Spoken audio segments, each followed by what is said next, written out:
driver going home, between winning and losing. Every piece and part must fit together exactly. The tools of this trade are micrometers, not yardsticks. We put them together, and we take them apart. Then the tools of the trade change. These finely tuned cars become billiard balls. When the NASCAR Winston Cup short track season rolls around, anything can happen, and usually does. Somehow the aerodynamics and precise measurements become secondary. The idea is to get around the other guy and do it any way you can. The crews now spend precious minutes repairing the cars and getting them back on the track as quickly as possible. The short track season calls into play some different tools. This is a hacksaw. This is a sledgehammer. This is a crowbar. You gotta have tape. Lots of tape. It ain't pretty, but it's racing. I love it. This is a short track. The Haynes 500 NASCAR Winston Cup race. And again, the weather is near perfect. Partly cloudy skies, warm temperatures, little chance of rain, but it is windy. And after 7 rounds of the 1993 schedule, Rusty Wallace has a slim 18-point advantage over Dale Earnhardt in the quest for the Cup standings. The top 5 separated by only 170. Jeff Bodine is 6th in points, just 2 out of 5th. Mark Martin lost 3 positions last week and fell to 7th. Dale Jarrett, Jimmy Spencer, and Ernie Irvan complete the top 10. And hi, everyone. I'm Bob Jenkins. Welcome to Martinsville as we complete the first half of the short track season for 93. For the past 2 weeks, we've been competing on tracks about a half-mile in length, and Rusty Wallace has won both of them. He goes for the sweep here today. Now, his car the last couple of weeks has shown very little damage at the end of the race. But I guess, Ned and Benny, you could say that while Rusty's going for the sweep today, some crews who have been working trying to get their cars repaired are looking for a little sleep. Bob, for some, the best thing about coming to the racetrack is you have to leave at 5 o'clock. NASCAR shuts down, so you're able to go back to the motel and get some sleep. Some crews this week has had some sleepless nights. Believe it or not, the 15, Jeff Bodine, the 6, Mark Martin, and the 24, Jeff Gordon. Remember how torn up they were last week in North Wilkesboro? These are the same cars that they had last week. And I'm sure fans wonder, well, why didn't they take one of those many other cars that they have in their shop and bring here and not spend all of those sleepless nights? Well, you get a race car that really works, one that you like, get dialed in, and you want to bring it back. And evidently it worked for Jeff Bodine because he brought that torn-up Motorcraft Ford here and set on the pole. Mark Martin won this race last year, so he wanted to come back here in the same car. Jeff Gordon has run so good at every track this year, so he wanted the car that's been carrying him so fast. And all 3 cars are on the front stretch, which is a great advantage. Isn't it, Jerry? Well, guys, the Martinsville misery has been well documented for the Alabama gang. No one named Allison has ever won a Winston Cup race here. Not Bobby, not Donnie, and certainly not Davey. In fact, Davey has never qualified well enough to even pit on the front straightaway. Remember 1991 on ESPN? He nearly won this race pitting in the backstretch. The car gave up with just 40 laps to go. He said, my crew is doing such a great job here, I need to give them a chance by qualifying better. Well, that's what they decided to do. They came here and tested, ran 675 laps, 3 days, 2 different race cars, and it paid off. That number 28 qualified 6th, and they are pitting right here in the middle of the front straightaway. A first for Davey Allison. Well, another driver has a first here at Martinsville, driving a black car, but not a first that he wanted. With more, here's Sean Kernan. Well, Jerry, the Dale Earnhardt, Richard Childress, Goodwrench Racing crew are going to have some of those patented 17-second pit stops like we saw Davey Allison's crew turn last week at North Wilkesboro. That's because for the first time in his career, Earnhardt, Richard Childress are pitting on the backstretch at Martinsville. Talking with the crew today, they said, hey, we can set a first. We can win this race. We know we got to have good pit stops, but we need a little luck. We need for the last pit stop to be made under the green flag. We've told you before what a disadvantage it is to pit on the backstretch during a caution period. But, Bob, NASCAR today will allow the pace car, once it drops off the field on the front stretch pits, to speed up, to come around to the entrance to the backstretch pits to allow these teams to get in just a little bit quicker. All right, John. Well, Dale Earnhardt was in a position to win the race last year, but he, as so many others did, suffered a broken rear axle and finished 9th in the Haynes 500 in 1992. Howardville Speedway in Virginia. The cars have been fired here on the main straightaway, and in just a moment they'll be pulling out to warm up the cars a couple of laps before the green flag. Let's take a look at Martinsville Speedway, one of the first tracks that NASCAR competed on. Our track is 0.526 miles in length. The pole speed was 93.887. The time 20.169 seconds. Martinsville Speedway has been described as 2 drag strips connected by 2 hairpin turns. Turns 1 and 2 banked at 12 degrees. That picture is very apt, too, because those straightaways are that long, the corners that short. The backstretch is 800 feet in length. Likewise, turns 3 and 4 are banked at 12 degrees. And the front stretch also is 800 feet in length. Brakes are a premium on this racetrack because of the long straightaways and the flat turns. The grid's still on the main straightaway here, getting the signal from the NASCAR officials to pull away. Now, we have a unique camera that we'll be utilizing here today. It's an infrared camera, and that's what it will look like. It's positioned down in turn number 1. The purpose of this camera is to show you where the heat is, and you will notice it especially around the brake drums. And you can see the bottom of the cars, that light section. Those cars are starting to warm up. We already see heat under those cars. Should give you some real interesting shots of how warm those brakes get and where other heat is on the racetrack. Well, since we're showing you the pole sitter there, Jeff Bodine, let's show you the AC Delco starting lineup for today's event. Jeff is the pole sitter, breaking the track record at 93.887. He'll drive the Motorcraft Ford car number 15. Hud Strickland, his best start ever in a Winston Cup race, in the McDonald's Ford car number 27, starts alongside. In the second row, Jeff Gordon from Pittsboro, Indiana, in the DuPont Chevy number 24, and Kyle Petty from Randleman, North Carolina, in the mellow yellow Pontiac car number 42. The third row consists of Rusty Wallace in the Miller Genuine Draft Pontiac car number 2, and Davey Allison in the Haviland Ford car number 28. 7th starting position goes to hometown favorite Jimmy Hensley in the Bojangles Ford car number 7, alongside the defending champion of this event, Mark Martin from Batesville, Arkansas, in the Valvoline Ford car number 6. The Country Time Ford starts in 9th position, driven by Bobby Hamilton from Nashville, Tennessee. Then the number 30 Pennzoil Pontiac with Michael Waltrip from Owensboro, Kentucky at the wheel. 6th row, Dale Jarrett from Conover, North Carolina, the Interstate Battery Chevrolet number 18, and the Kodak Film Chevrolet, driven by Ernie Urban from Modesto, California. And as we look at the rest of the starting lineup, you can see that the field begins now to pull away for a couple of warm-up laps.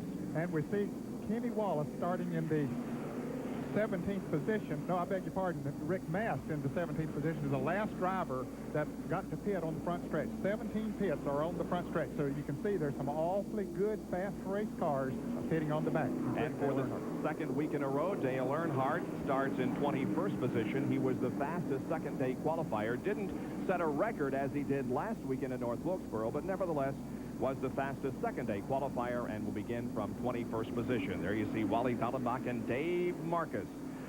The Grand Marshal of this event is Joe Montana, who now is the quarterback of the Kansas City Chiefs, and he's riding in the pace car on the parade lap. I was waiting for you to say quarterback of the San Francisco 49ers. We hope that Joe will come up here to the booth a little bit later, and we can talk to him about the recent trade that will put him in a Kansas City uniform for 1993 and 4. Here's the infrared camera again now, and you notice the heat that's coming from underneath the cars. Almost look like they're on fire. Wow, that is some picture, isn't it? But you can see all the heat inside those cars. Look how hot it is inside.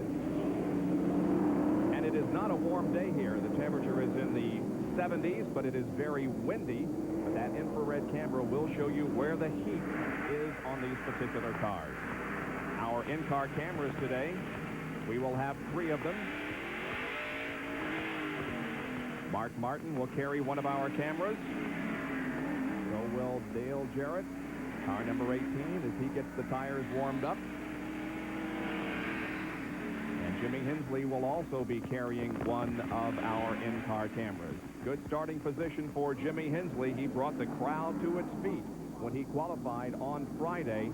He lives just up the road here, and boy, this place would go crazy if he were to win the race. I'm telling you, they would. And we'll see the cars going back and forth, trying to get those tires warmed up more today than normal because all the drivers are complaining about very stiff sidewalls on these tires. We see Kyle Petty going back and forth, trying to get those tires loosened up. Kyle Petty with an excellent record in short track competition. Most recently, he'll be starting in 4th position today, and he's going to try to continue that string that has put him well up into the points. As a matter of fact, 4th in the points as a result of last week's finish at North Wilkesboro. All right, the pace car is in turn number 4, headed toward the pits. And as we indicated, a capacity crowd on hand here as Jeff Bodine and Hut Strickland lead them down looking for the green flag. There it is, and we're underway.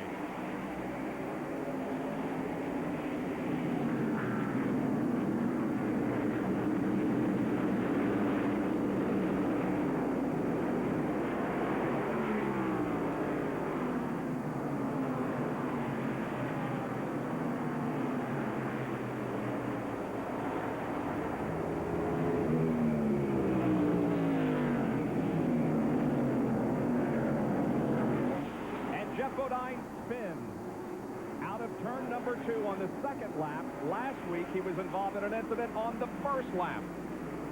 And he has a car going, no caution flag. Hut Strickland has the lead.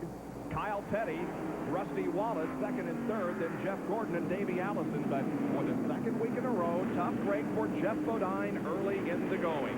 And we can see Kyle Petty starts wiggle as he came off that corner. He's extremely slick off that corner. I don't know if there was some contact with Kyle Petty or not. Let's see if we can see. Well, already. Well, he and Hut Strickland had got together coming off of turn 4 on the 1st lap, and then I guess they bumped a little bit over there, and it is slick down on that inside.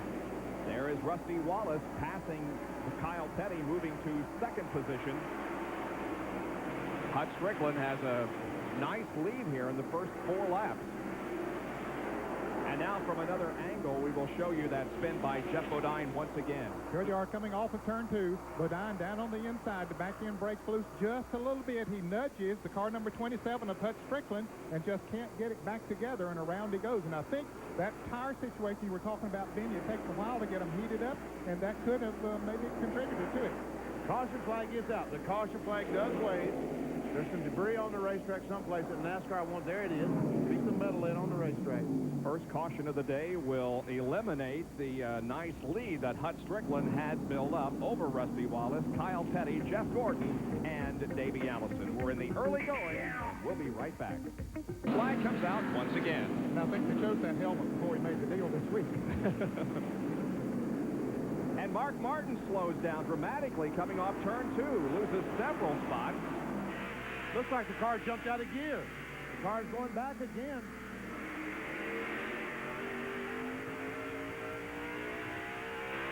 Looks to be okay now, but he lost several spots. Now we see the telemetry, and then we'll just see how many RPMs he turns. Down to 4,600 in the middle of the corner. Accelerating down the back. 8,800 RPMs, Bob. And about 112, 115 miles an hour at top end.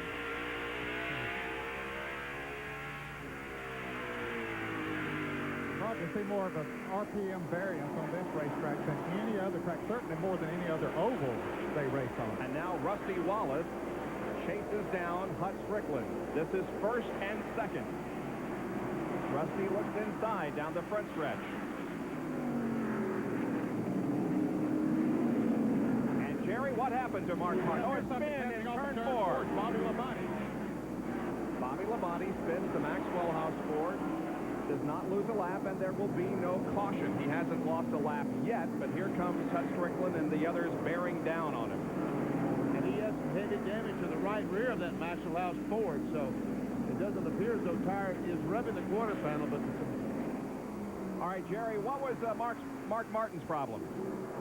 Well, guys, Mark Martin remembers exactly what happened last week at North Wilkesboro. He said he was getting a little rough up front. We decided to back off and let him go. It's a long afternoon here, 500 laps at Martinsville. No need to use up the car in the early laps, as happened last week at interesting strategy here in the early part of this race. Now Strickland comes up on Bobby Labonte, tries to put him a lap down. Rusty is still locked in the second spot. And here is Labonte's spin from our speed shot underneath the starter stand. Someone had to get in the back of him because, as I said, he has some real heavy damage to the rear of that car. And meanwhile, Hut Strickland is still trying to get by Bobby Labonte.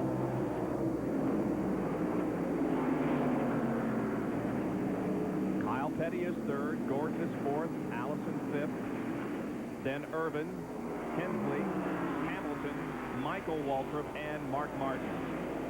And we can see that Bobby Labonte's car is running pretty well. I think someone told me that about 25 cars are running the same speed. There goes Ernie Irvin trying to get by the Davey Allison car. Jimmy Hensley trying to follow. That's fifth position. Hensley trying to gain sixth from Allison. They touch coming off corner number 2. And we watch from Hensley's car. He takes the spot from Davey. It's almost impossible to pass on this racetrack and not make a little bit of contact.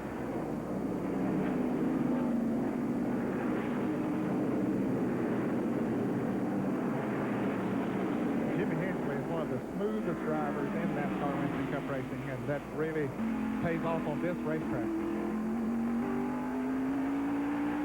We understand that some drivers are complaining that there may be something coming from the 4 car, some kind of fluid or liquid. Jerry, what have you found out about that? Well, the NASCAR has been reported to by a driver, as you said, Bob, that something was coming out of the Kodak car. The crew has asked Ernie Irvin to check all the gauges. Ernie said everything looks good. The oil pressure, the temperature, and water, everything looks fine. But Ernie's going to watch those gauges closely, as NASCAR will watch that car very closely the next few laps. Oh, Ricky Rudd spins got in turn 1. Wally Dallenbach spins in 3. And Bill Elliott almost got in the side of Rudd, or did get in the side of Rudd. There's Dallenbach, whose car is right under the scoreboard between turns 3 and 4. The Keystone Beer Ford is damaged, and Wally tries to get it refired. And it's on fire. You can see some fire coming from the front of the... There's a fire under the car. Yes, you can see the flames under. You look straight from the right front wheel. Firemen are right there with their extinguishers. Here's Ricky Rudd going down the corner, trying to get under Mark Martin. Mark comes down. Now Rudd follows him in the corner, and I don't know if he goes in the corner, and looks like that Elliott ran in the back. Bill Elliott ran in the back of Rudd, and he makes contact with him again. One of those logjam situations in which Elliott just couldn't get on the brakes quick enough to avoid hitting Rudd in the rear and spinning him around. And the Tide Chevy drifting up, hitting the outside wall.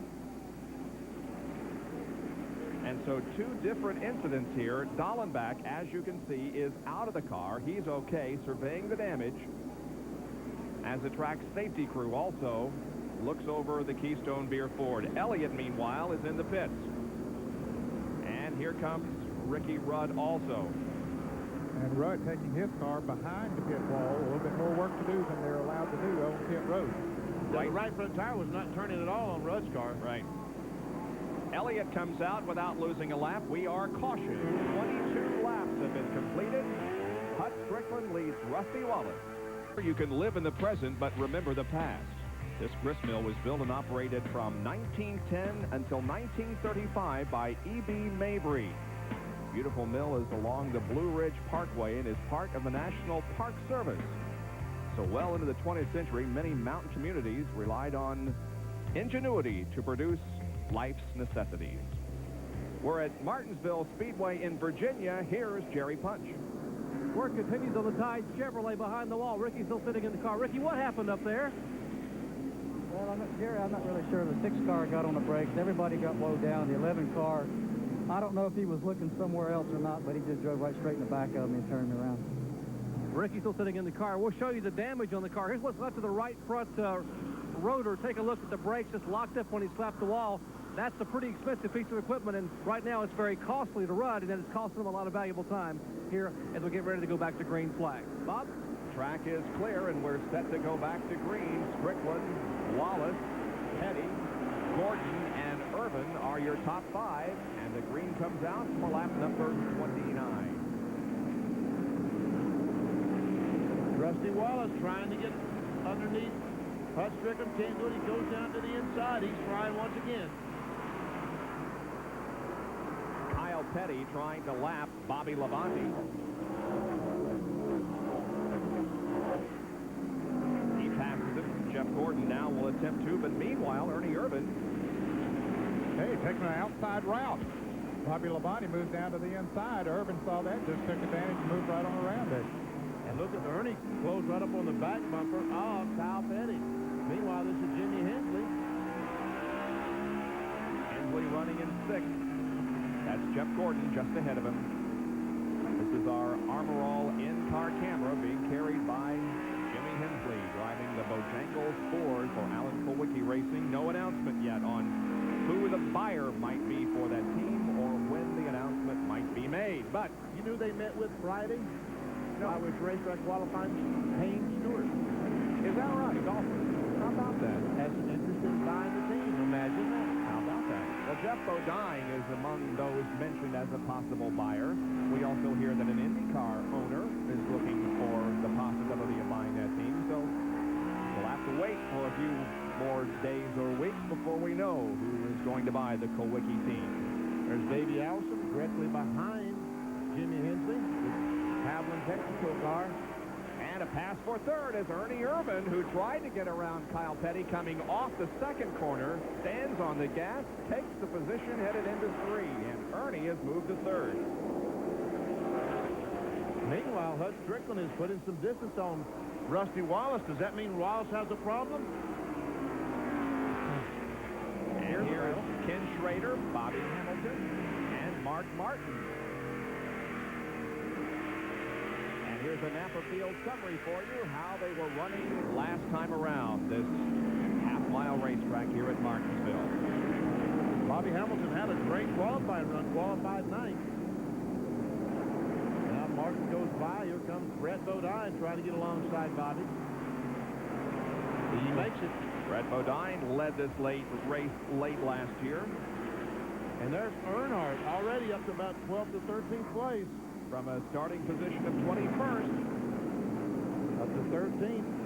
If he could get by Bobby Hamilton, that would put him in 12th.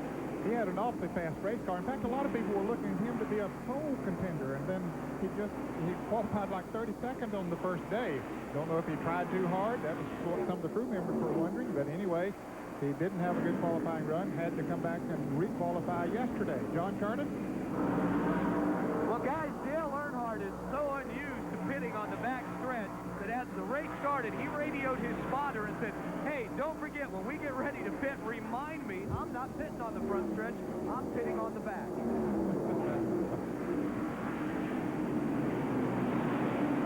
First time in his career that Earnhardt has pitted on the back stretch. But since there are only 17 spaces here on the main straightaway and he was 21st, that's where he is. Earnhardt started 21st, moved to 17th by the end of lap 5, then to 15th, 13th, and at the end of 36 laps is now in 12th and chasing down Brett Bodine.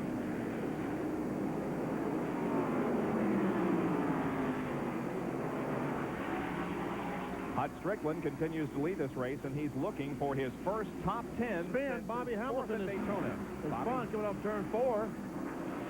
Still no caution flag. They're hoping Hamilton can't get the car going, which he does. He's going to lose some time because here comes the leader, Hut Strickland.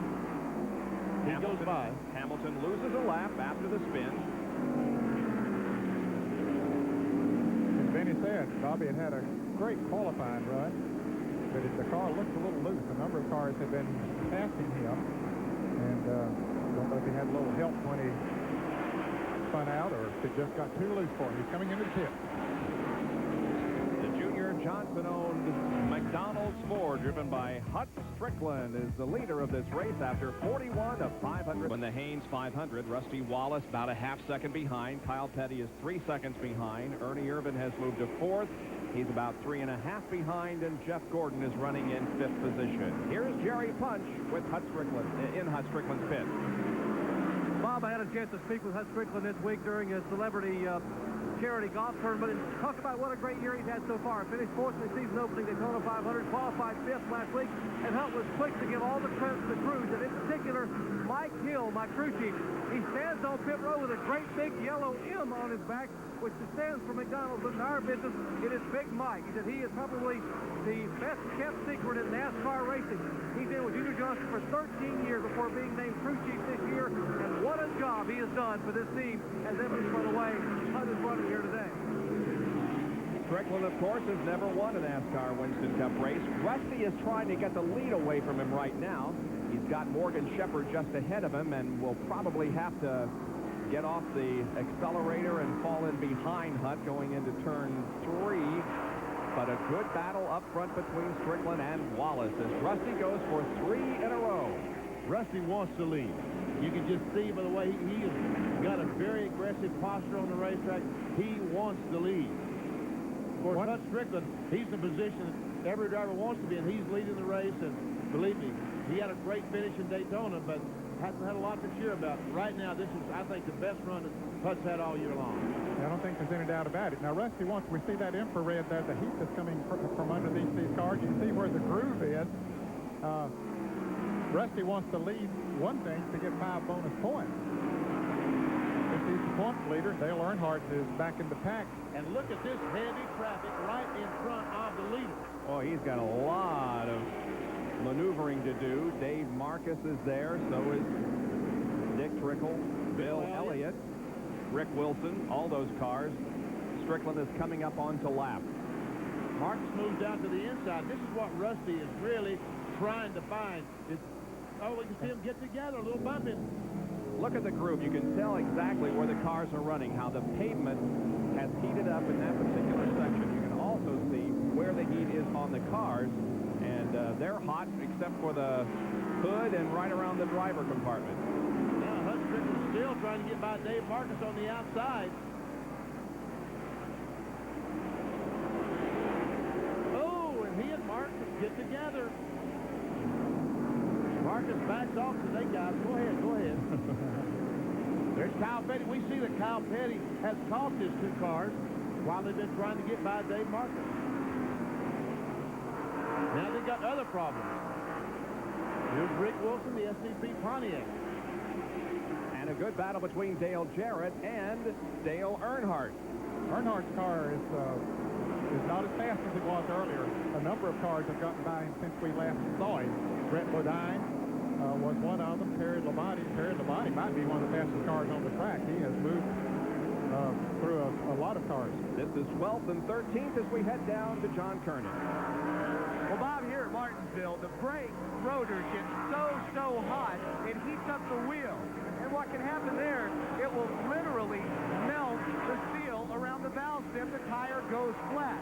Well, the Goodwrench crew has come up with something that's a little bit different. They've taken a thin piece of aluminum tape and wrapped it around the inside of the wheel to act as a heat shield. There is the heat and how much is generated around the tires. And now the suspension cam. That's in Mark Martin's car. You can see in the right front. This is right behind the right front wheel. Not a whole lot of travel, is there? No, there isn't, because they use a pretty stiff spring, pretty stiff shock. There we see a pretty good bump as he comes off the corner. And Rusty still trying to get the lead away from Hut Strickland as here comes another Napa Field summary. Kyle third, then Irvin and Allison. Jeff Gordon, who was in the top 5, has fallen back to 6th position. And here is Davey Allison now trying to take away the spot from Jeff Gordon. This is for 5th place. Davey has this position. Takes it away. Whoops. I spoke a little soon, didn't I? And we see that Bobby Hamilton, he's back out on the racetrack now after he had an oil pump belt to come off, and they repaired that. He's back out. But still behind the wall are Ricky Rudd in the Tide Chevrolet and Wally Dallenbach in the Keystone Beer Ford, and Kenny Wallace in the Dirt Devil Pontiac is behind the wall as well. It looks like maybe a rear gearing problem on his car or something to have jacked up. They are working on it. now cleanly passes Jeff Gordon. And Morgan Shepherd. Morgan's a lap down in the Citgo Ford.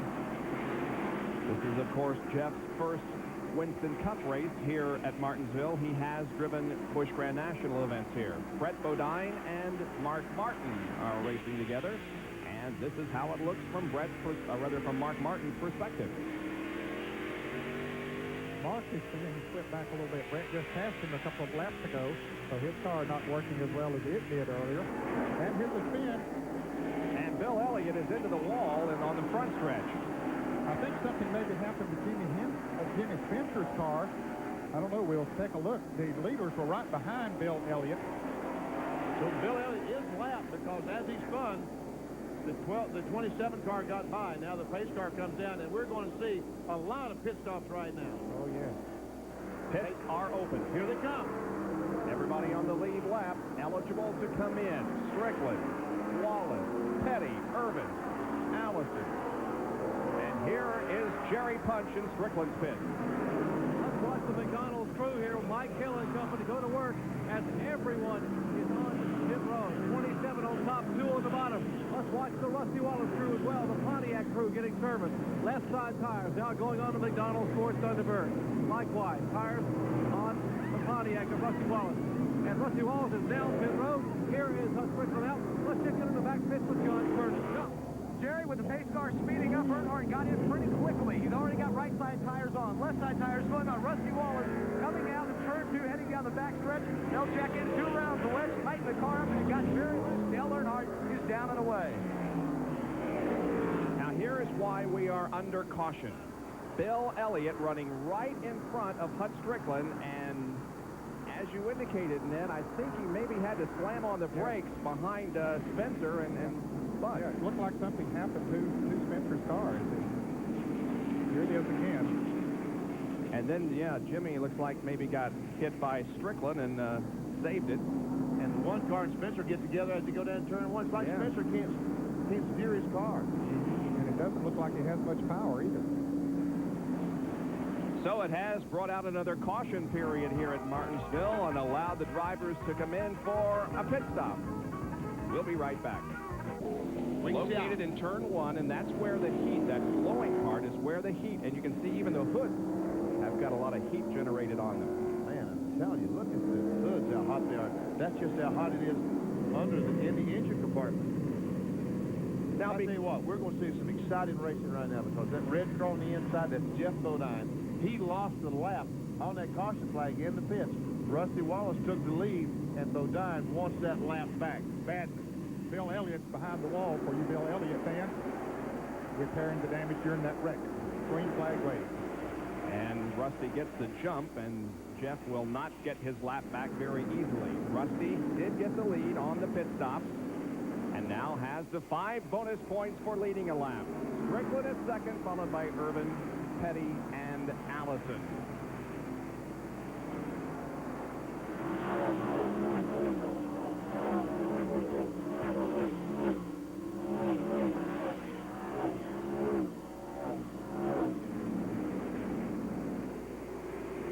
Rusty, in his last 6 short track races, 3 wins, 2 seconds, and a 4th. Boy, Bobby Labonte got way out of shape. Well, they got a little help going into that turn. He and Jeff Gordon got together going into the turn and touched Bobby just a little bit. Bobby did a good job of saving the car. 2 of the 3 full-time rookie contenders. Kenny Wallace the other. And here it is. As they go into the turn, you can see that Jeff Gordon trying to dive down on the inside and touched Bobby just a little bit, staying high up into the 3rd groove. And as Ned said, Bobby did a great job in saving the car. Dale Earnhardt, Michael Waltrip racing. And Jerry Punch is with Bill Elliott. Bill has climbed out of the Budweiser Ford, and Bill, a tough start for you today. What happened out there? Well, Jimmy Spencer about spun out coming off turn 4 there. You know, he got straight back up and he got back in the throttle, and then I got in the throttle, and then all of a sudden he just stopped. And when he did, I hit him, and then he hit me. So it's just one of them deals. How bad is the car hurt, Bill? Well, when I back in the inside wall, seemed to hurt him pretty good, but we're going to try to get out 5 rounds. with Bill Elliott. He's out of the car trying to help orchestrate getting this car repaired. They're a never-say-die team here in the Junior Johnson organization. And if NASCAR's most popular driver didn't have bad luck, he'd have no luck at all. It really has been a tough year for Bill Elliott. What's his best finish, in 9th place or something? There's that good top 10 finishes and has not led a lap all year long. That is hard to believe. But this time last year, he'd already won 4 races. Yeah, his best finish was a 9th in the first race of the year at Atlanta. You see Mark Martin pulling right up on the back bumper of Jeff Gordon. Jeff in the DuPont car. Here's Mark, the white car on the inside. Jeff Gordon wisely does not contest that pass, and away Mark goes. Martin to 9th, Gordon to 10th. Looks like Mark Martin might have broken the exhaust pipe. I thought I saw a flame jump out of that car when he backed off the gas or got back on the. Couldn't see it that time. It looked like his car was backfiring, which normally means that he's broken an exhaust pipe, and cool air is getting in with that, and that hot exhaust pipe causing the backfire.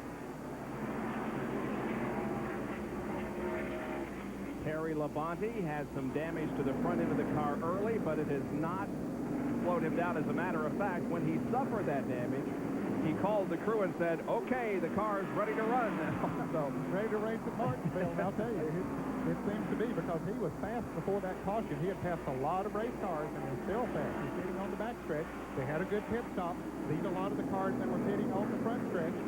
So, Labonte on the move in the Kellogg cornflake car.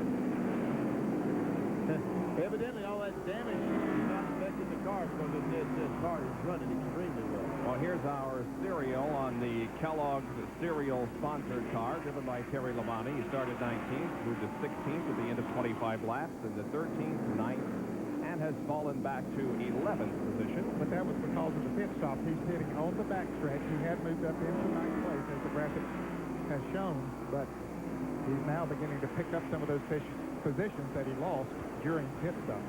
There are Brett Bodine and Dale Earnhardt.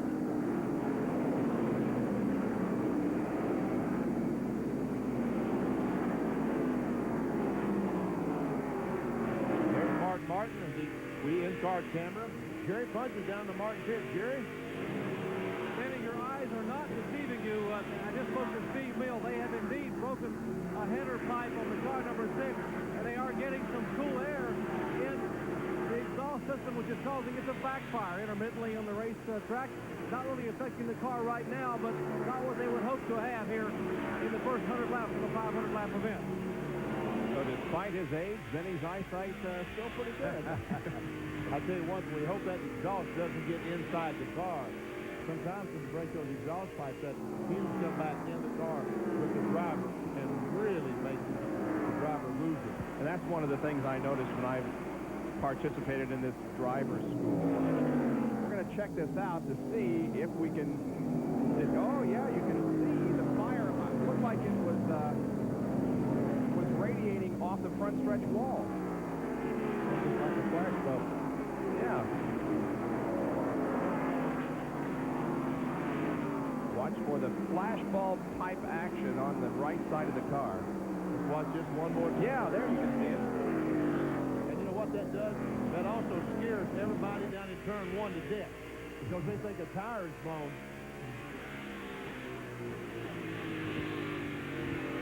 So the Haynes 500 is a little more than 100 laps old, and Rusty Wallace is your leader.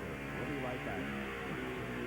Ed Jarrett, John Kernan, Dr. Jerry Punch back at Martinsville, where Rusty Wallace is leading the Haynes 500 with 117 laps completed. Now the good battle for 6th position is between Brett Bodine and Dale Earnhardt. And there they are. There it is.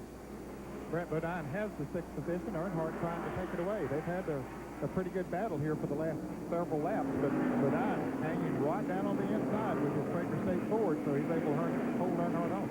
Dale trying to dispel that notion that you can't win a race here pitting on the backstretch. Now, Darrell Waltrip did win one a few years ago. Wait a minute, Brett Bodine is pitting on the backstretch as well. Right, yeah. So Bodine's crew, let's give them credit. They beat the Earnhardt crew out of the pits that last pit stop. And Bodine, again, has had some great runs this year, but doesn't have very good finishing positions to show for it. They'll move down out of the rearview mirror, hoping that Brett Bodine would go up the hill a little bit in turn 3. Didn't work. Once again, or maybe, you know, Dale Earnhardt is driving his race car like he has a brake problem. I noticed a while ago he was going in the corner a little bit high. He's moving over sometimes down the straightaway like he's trying to get air to cool those brakes off. Or maybe he was just trying to fake Brett Bodine out and make him move up the racetrack.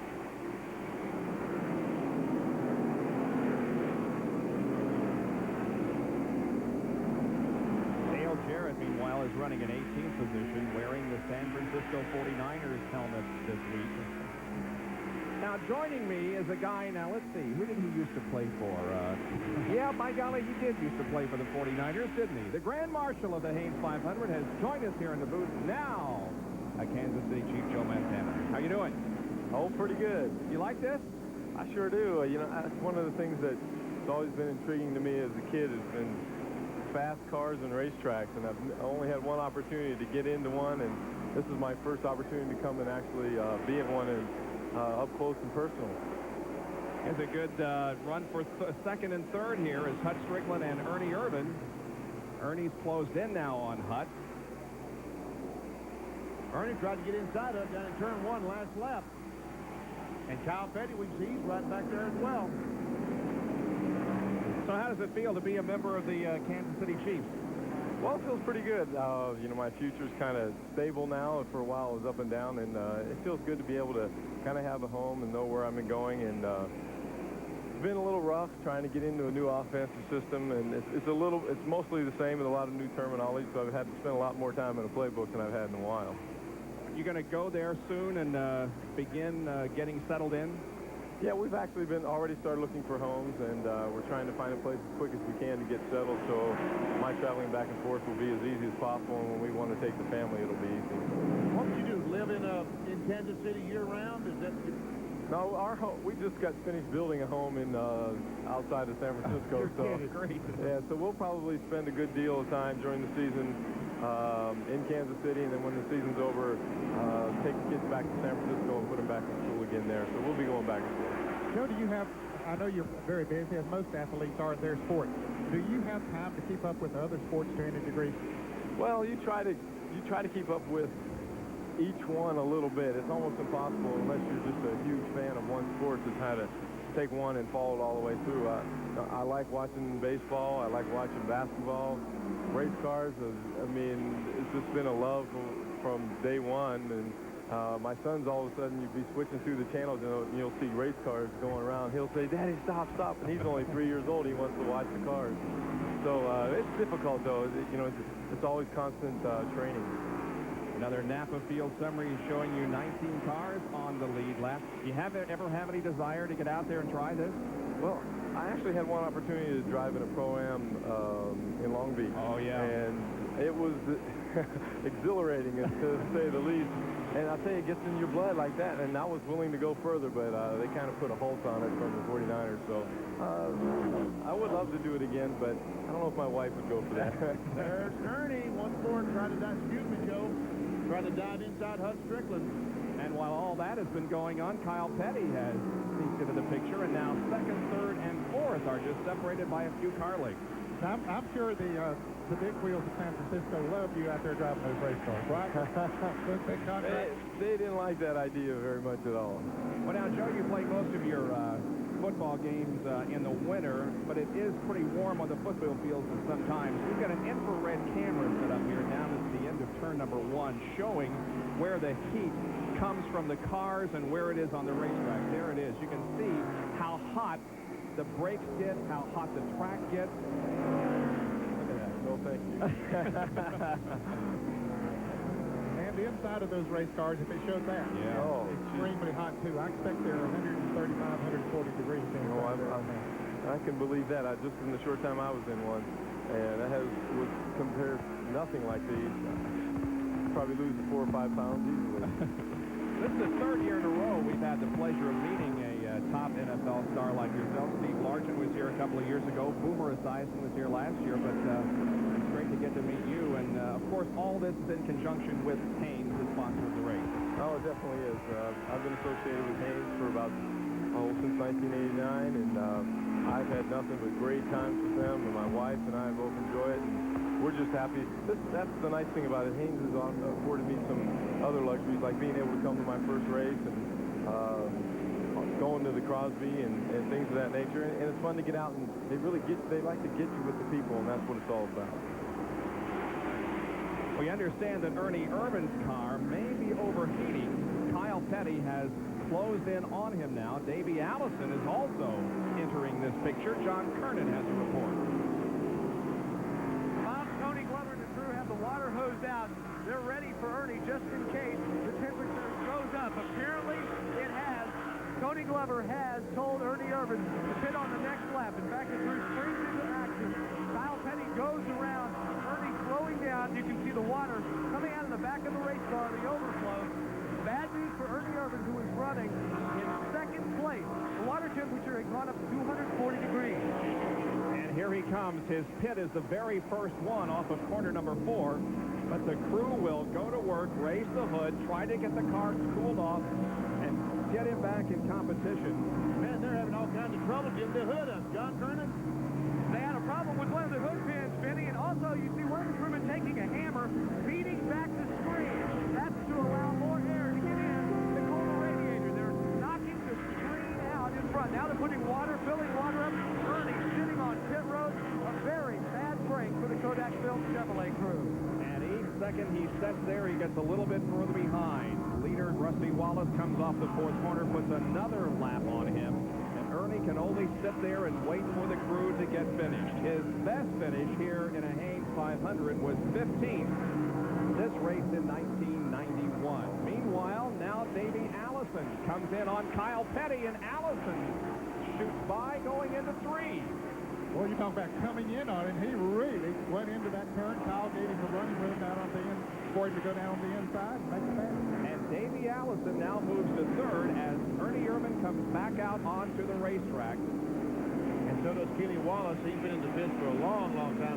He's back on the racetrack. Rusty Wallace, who's won the last 2 short track races, is in the lead here in Martinsville, looking for the sweep. There's Jeff Bodine, who is not on the lead lap, and he has been in that position since the green flag came out from the most recent caution period. Still has not been able to get that lap back that he lost very early. He was the pole sitter and the new track record holder. And we will be back with more from Martinsville Speedway in Virginia. Trackbacks are brought to you by Quaker State. The Big Q is one tough motor oil. Today we're going to talk about rear end camber. The object behind rear end camber is to keep the maximum footprint of the tire on the racing surface at all times. The most important part is in the middle of the corner and off. This particular housing has 1.9 degrees. The maximum allowable by NASCAR is 1.89 degrees. Achieving the maximum or the best setup in camber at a place like Martinsville is worth up to 2/10 in each corner. Over the course of a 500-lap race, that adds up to a lot. And you'll remember a year ago, this was camber day when leader after leader fell out after breaking rear axles. Alan Kulwicki, Dale Earnhardt, Ernie Irvan, among those that suffered the rear end problem. And right now, Rusty Wallace certainly not having any problem. All the way back to there is second place, the 27 car of Bud Strickland, and Davey Allison has worked his way up to 3rd place. Good run for Davey. Joe, you remember last year when Davey had that horrible crash at Pocono? Did you see that? Oh, how could I ever forget it? I'll tell you, it was devastating to me just to watch, and I'm sure it was as to all race fans. I'm sure you've taken some hard hits, but maybe not quite that bad. No, you know, that's the one thing. We take some pretty good lumps out there, but the thing that you admire about these guys is they really put their life on the line every time they go out on the track, and you never realize that until something unfortunate like that accident happens. All right, going to put you on this spot. Who gave you the hardest hit that you can ever remember? Oh, guy, that's so difficult. I've had a lot of them. A lot of them come real close, I'll tell you. It's really hard to pick one of them. But if I had to, For lack of a better, I'll say LT. There you go. Here's Jerry Punch.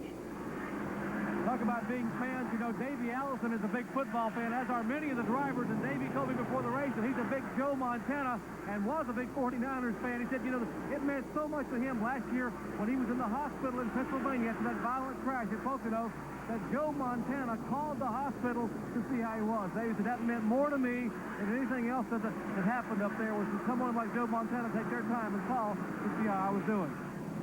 Well, thank you on behalf of racing.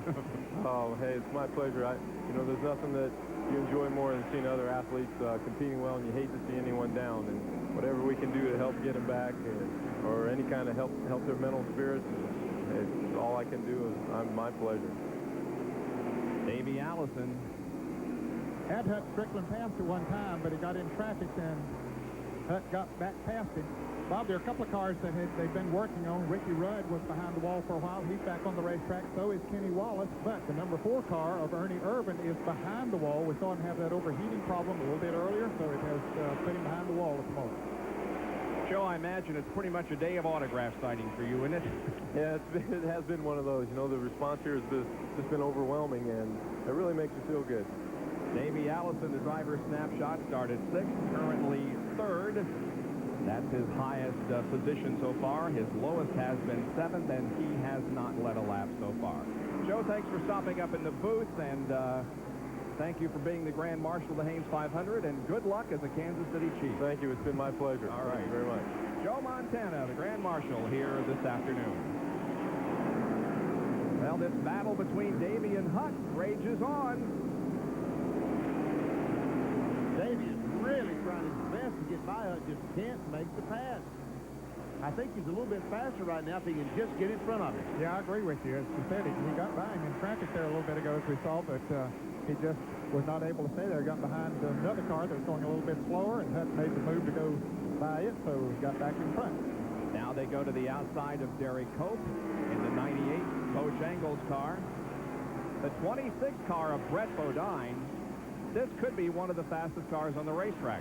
He is very fast. After they made their pit stop in particular, Bob, he has come back up through the field, made a good pit stop, and now being shown in the 4th position. And Quaker State Ford of Kenny Bernstein, who is racing this weekend.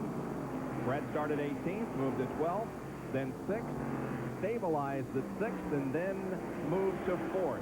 That's his current position at the end of 159 laps. Number 4 car of Ernie Irvin is out of the race. Little contact there between Derek Cope and Dale Earnhardt behind Brett Bodine. We have run several laps now without a caution as Rusty Wallace continues to lead this race. There's Dale.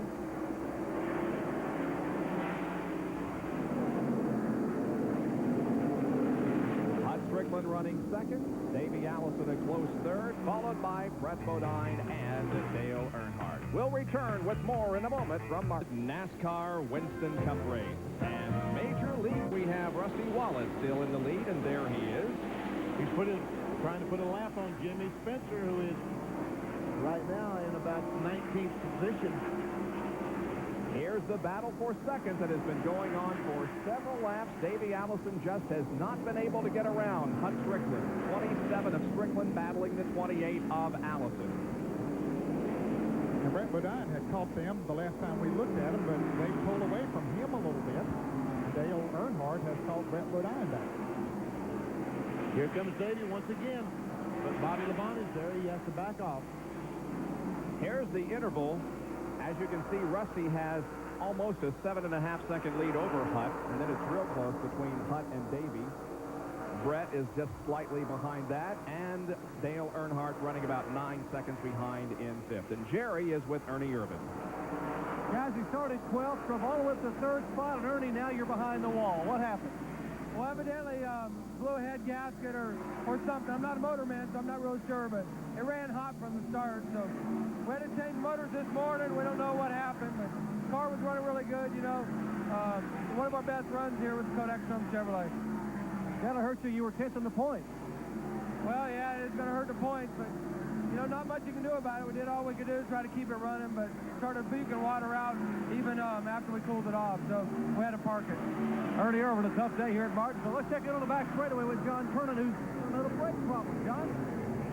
Jerry, we see brake problems here quite a bit. In fact, Derek Cope has just pulled in. The crewman had to jump out and hold the car to stop it, drag it down, because he has lost his brakes. In fact, there's a small fire there where they've now extinguished it under the right front. So the Bojangles racing crew will go to work on the car, try and fix it, and get Derek back out into the race. But this is about the time of the race, usually, that you see brake problems start cropping up. A new brake system today. You remember back in Darlington that Kenny Schrader was fined $10,000 for having a brake system that recirculated the brake fluid? Well, NASCAR has approved that unit. As a matter of fact, they rescinded the fine. And Schrader did not pay a $10,000 fine. Speaking of Schrader, he's right in front of our leader, Rusty Wallace. But about to get lapped. Anyway, they've approved that system, and several cars today have the system that every time you hit the brake, it recirculates fluid. It moves the fluid through the system, trying to put cool brake fluid in the caliper. Schrader running in 15th position, so there are 15 cars on the lead lap, and he's trying desperately to stay on the lead lap. You'd love to see a caution about now. Well, as you have mentioned throughout the race, brakes on a short track are probably the most important item on a race car. They're especially important here at Martinsville, and let's take a closer look. This is a complete brake assembly on a Winston Cup car on one of the wheels. The dark gray piece, the brake caliper that houses the fluid. This is a recirculating valve. As you apply pressure, the valve opens, fluid goes through the system and recirculates back to the reservoir. The brake fluid goes in the top of the caliper. We can see where it goes in the top, all through the caliper, out the bottom, back to the reservoir, keeping the pedal consistent. At Martinsville, that is a major problem, pedal consistency. Every time you press on the brake pedal, having it react the same as far as the ability to slow the race car down.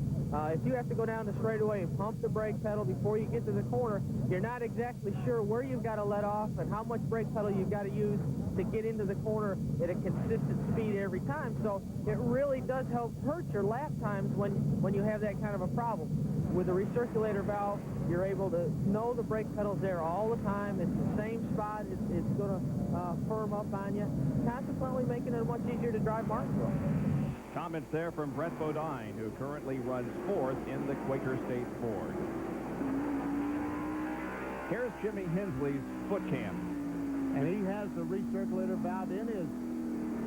Tell you what, he better get the foot off there. You can see he's got that left foot ready to go, but it's not hitting the brakes. Down there he goes in the corner, hits the brakes. Rusty Wallace just went around Hensley, put him a lap down. Hensley is in 14th position. And we can see that he's got a pedal. He doesn't have to pump. He's pumping it just a little bit, but not too much. Normally these guys, you've seen them before, pump it like crazy. But with the recirculating valve, they're keeping the fluid cool, keeping that pedal consistent. And John Kernan has a follow-up story.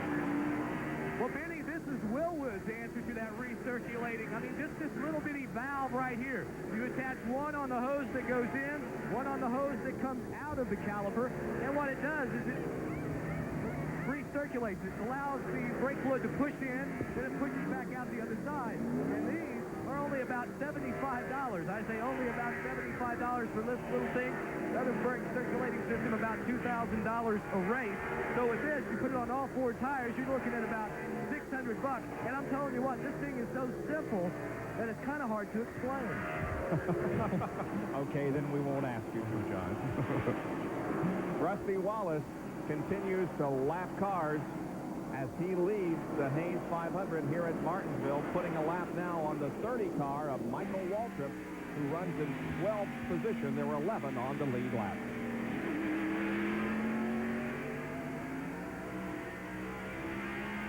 As you can see, and on lap number 201, we have our fourth caution of the day, and this should result in mass hysteria on pit road.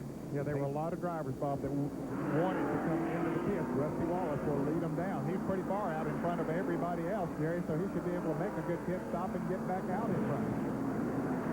And they were about 37 laps away from their scheduled pit stop on lap 237. We are at lap 200 right now. The first first time they came in on lap 87, it took 16.94 seconds to change 4 tires. Everyone else in the 20-second range. Left side tires going on.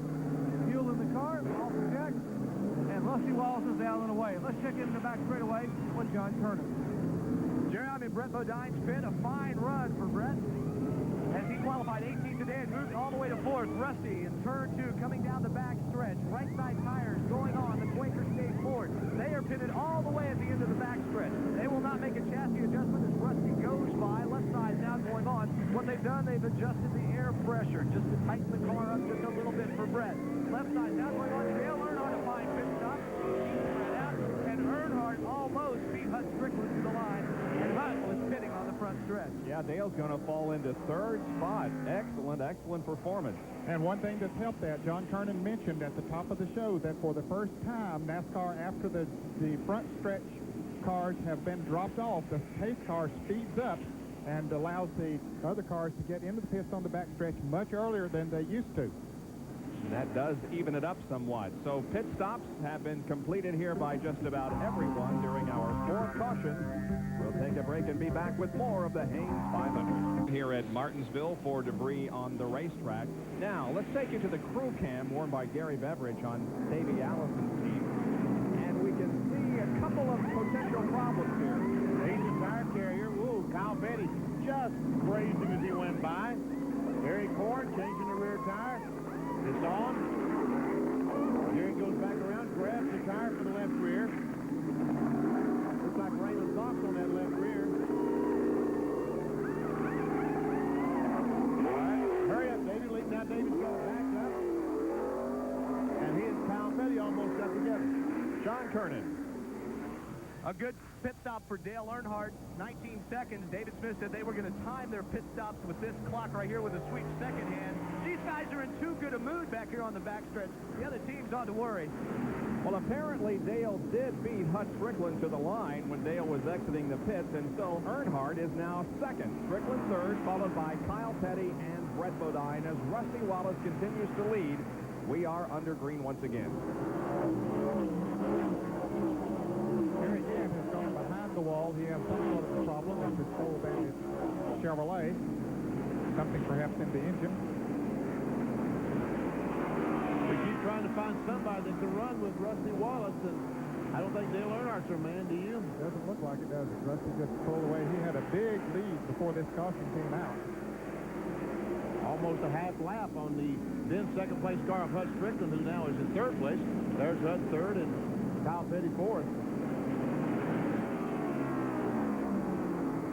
Rusty Wallace has led the most laps in 1993. In fact, has led the most laps in the 19 races since Buddy Parrott joined the team as crew chief. Here's Earnhardt's driver snapshot. He started 21st, passed the second-day qualifier, currently 2nd. That's been his highest. His lowest, 22nd. And Earnhardt has yet to collect the 5 points for leading. And we talked about the brake recirculating valve. Neither of these cars, the 2 or the 3, Rusty Wallace, Dale Earnhardt, neither of these cars have the valve on their car. They think it's something else that could break, could give a problem. They don't have any brake problems, so they don't need it. Derek Cope had gone behind the wall with a brake pump problem. He is back out on the racetrack now, many laps down.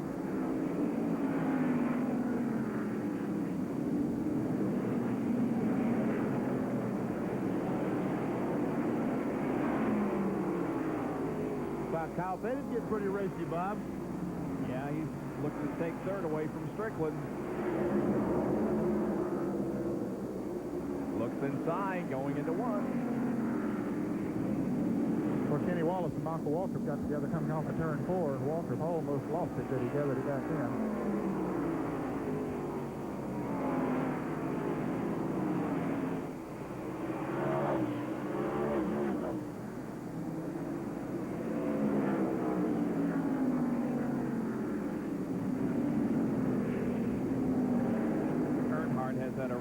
Steady ride from the 115th lap when he was 7th He has moved to second, moving to sixth at the end of 145. On lap 175, he was fourth, and now is in the runner-up spot. And the pit stop was basically what got him up in the second. He was, about a fifth-place car before the caution flag. Crew did a super job, got him out in second place. Many of the pit crews have been working on pit stops. As a matter of fact, the Wood brothers came here and rented the track. They didn't utilize the racetrack itself, but they came here simply to simulate pit stops. And they picked up a couple of seconds in an afternoon's work. And the number 12 car, Jimmy Spencer, is slow down the straightaway as we show you an Autolite field summary. And there we can see the second, third, fourth place car going by Spencer as he's very, very slow. We understand that maybe he has a transmission problem with the Meineke Ford. He has pitted on the backstretch. Here's John Kernan. Jimmy Spencer pulls it in. He's radioed in, says he's got a transmission problem. The hood will go up. The crew will go to work. Jimmy Finnegan and crew's trying to figure out what is wrong. They will look under. Jimmy just, all of a sudden, as you guys said, lost speed out on the front straightaway. Now they're looking around. It looks like it's going to be terminal. Jimmy getting ready to take the steering wheel off, taking the gloves off. Not a very happy camper right now. Earlier, we lost the driver who was 10th in points going into this race, Ernie Irvin, and now Jimmy Spencer, who came into this race 9th in points, appears to be through for the day. But Rusty Wallace continues to set the pace, and the best battle on the racetrack is for third between Hut Strickland and Kyle Petty. Rusty, though, is just able to gain an advantage and keep it there, or stretch out the advantage a little bit. So far, in the 214 laps, he has the best car. Kennedy of Southern Counties. And in 1793, the Martin County Courthouse was moved to Martinsville. The county was named after Patrick Henry, who once lived here.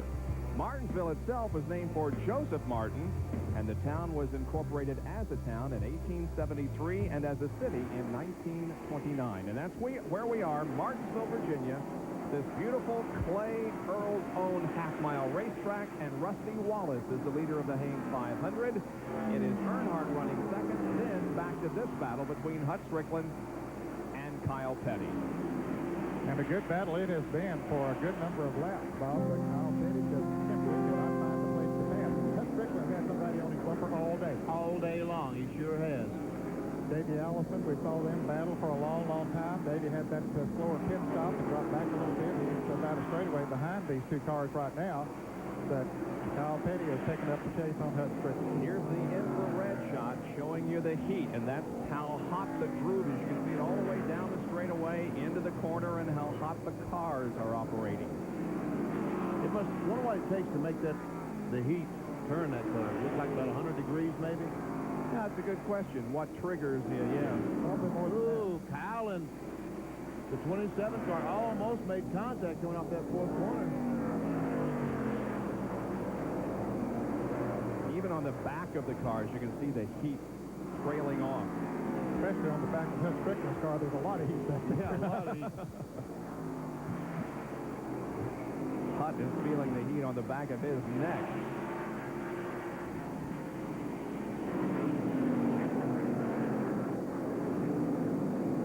Petty got him. I thought he was going to do it then, didn't you?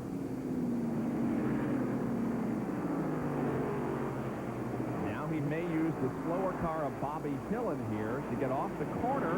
Now Hillen just go down and give him room and back off the gas now. Yep. He's got him. That was a great move on Kyle Petty's part. Saw the opportunity. And a good move on Bobby Hillen's part as well. Yeah. He moved down completely out of the way and gave him plenty of racing room. Yep. That's right. When Hillen looked up and saw him side by side, he gave him all kinds of room. You suppose it's hot enough to cook a quarter pounder in that McDonald's car? I wouldn't doubt it. We'll check that next time on our infrared. There we see Harry Gant is back out on the track, but not running up to speed, but he was behind the wall for a while. But there you see Harry, former winner here at Martinsville. That's the guy that said that won the race that time. I said there's no way he was going to win, right? That's right. As he added to his streak. inside Dale Jarrett, Interstate Batteries Chevrolet. He is 10th.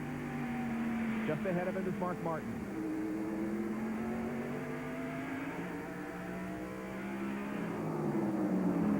Mark Martin running nice today. Martin has been able to make that charge.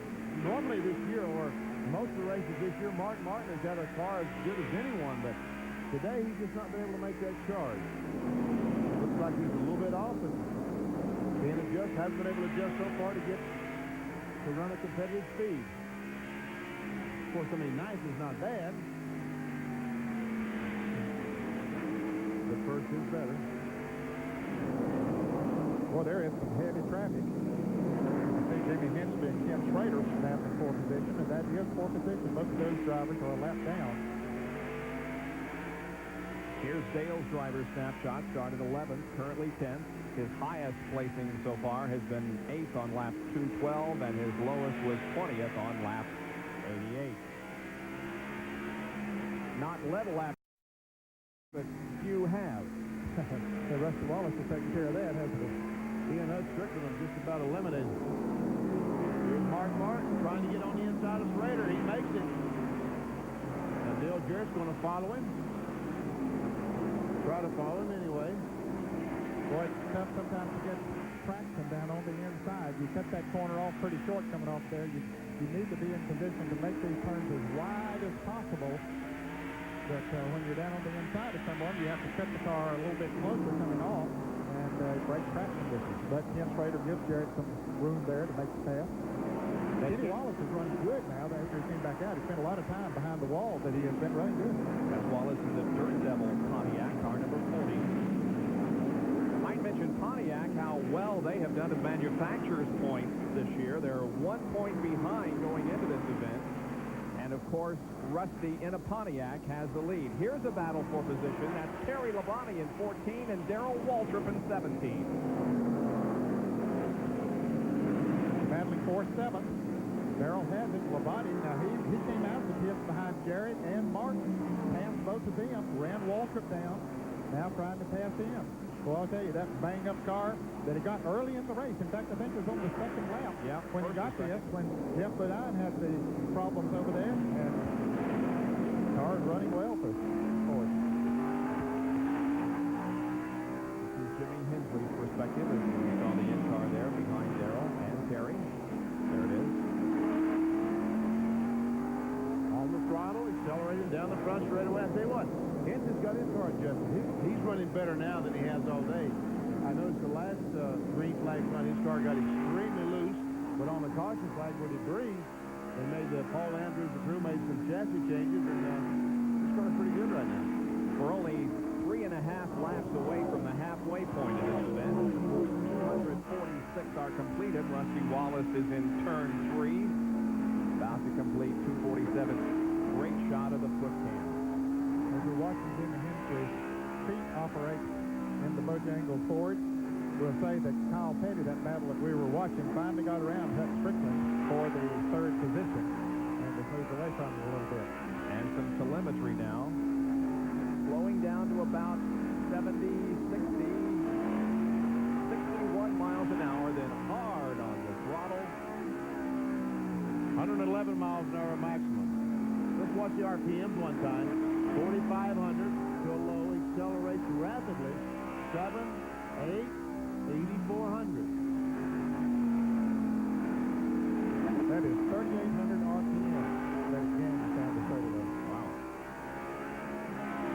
Because they build those engines to do that. They put a special cam in them for this racetrack where they have to accelerate off the turn, one that'll gain those RPMs in a hurry. And while we're watching Jimmy Hensley, we can tell you that Jimmy Spencer, who we earlier reported as possibly having a transmission problem, broke a crank on the car. I thought when they raised the hood, they was looking for transmission in the wrong place.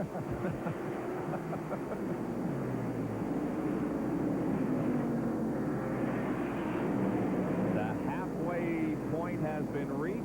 Rusty Wallace is the leader at the halfway point, and our Western Auto Race summary shows that Rusty has led 162 of the first 250 laps. There are 11 cars on the lead lap, 2 leaders, 4 lead changes. The 2 leaders 79.82 miles an hour. There is the indication of who has led. Only Wallace and Strickland. Strickland for 88 laps.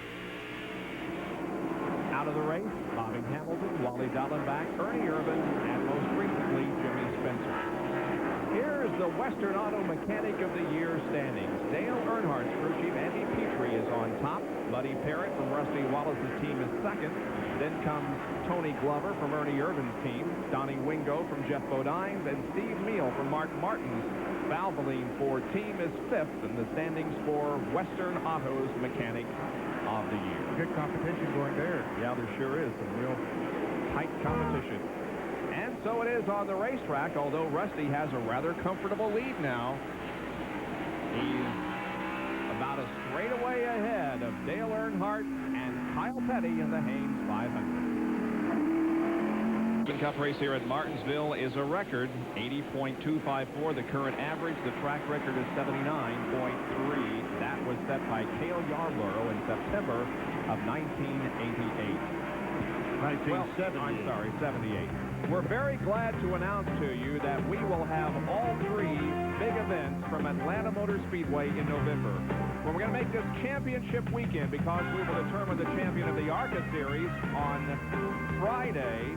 On Saturday, the Busch Grand National race, and the champion will be decided there, and then the final NASCAR Winston Cup race of the season on Sunday, the 14th at 12:30 Eastern Time. There is the interval board showing you that Dale Earnhardt is 2.78 seconds behind Rusty. Kyle is 5 1/4 seconds behind Rusty. Hut Strickland is almost 8 seconds behind, and Allison almost 8 1/2 seconds behind as Rusty Wallace continues to dominate this event.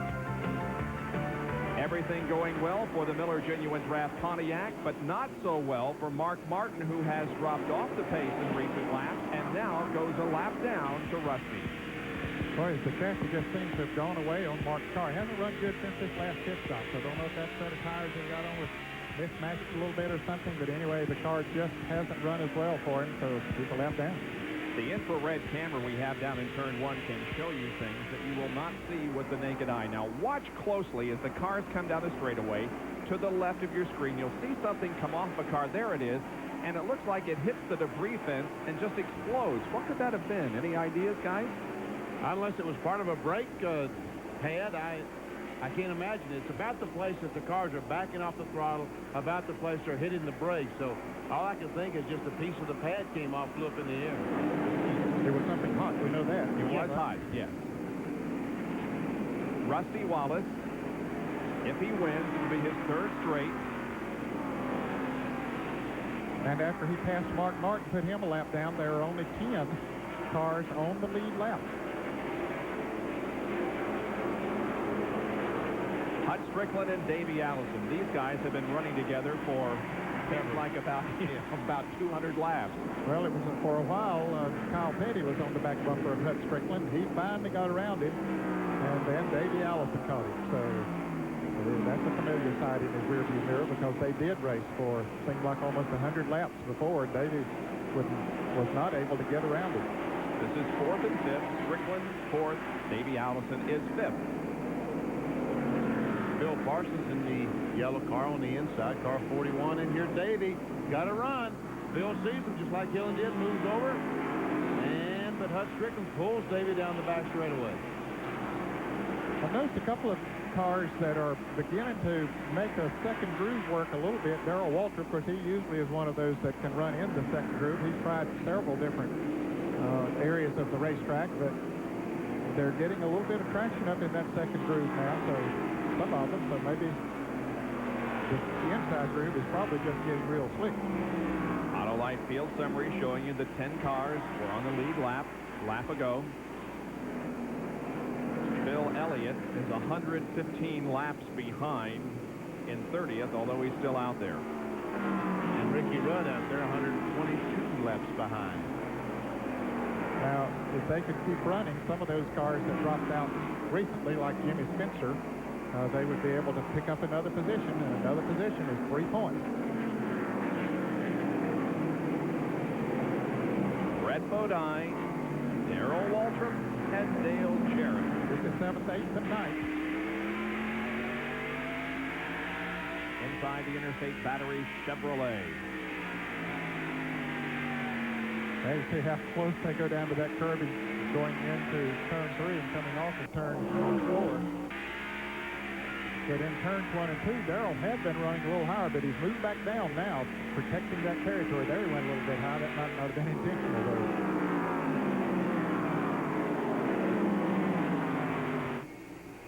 Dale Jarrett entering this race 8th in the point standing, 238 behind Rusty Wallace.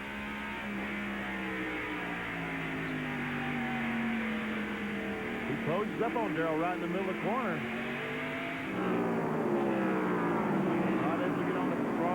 Hard enough to get alongside and go down the front straightaway or back straightaway. It doesn't look like he's able to accelerate fully off the turns. I guess it's just slicks, and not many of them are able to get that kind of traction, except maybe Rusty Wallace. One big, sold-out crowd here at Martinsville. Beautiful, absolutely beautiful weather, just like we had last weekend in North Wilkesboro. We'll hope for the same next week as we travel to the world's fastest superspeedway, Talladega. We go from the shortest and the slowest to the fastest and the longest.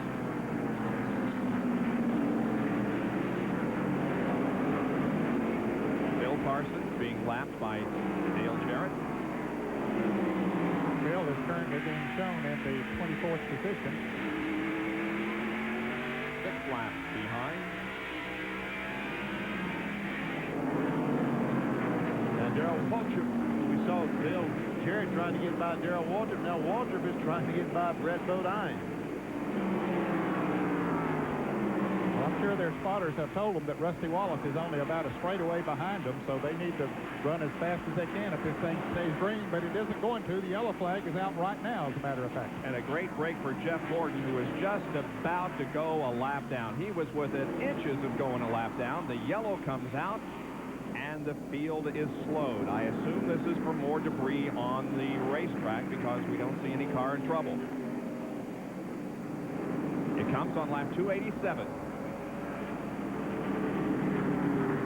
Since we don't see any cars on the track, it must be a piece of debris someplace. Meanwhile, we're going to see a bunch of pit stops. The crew's ready. The pace car has the field very, very slow through the 3rd and 4th turns. And let's go down to Jerry Punch as they come in here on the front stretch. Remember, Dale Earnhardt will pit on the back. Jerry? Well, Rusty Wallace, the first car to come down pit road behind him very slowly, 35 miles per hour. Here's Kyle Petty, Hut Strickland, and Davey Allison. The right side tires are already going on. One can of fuel in.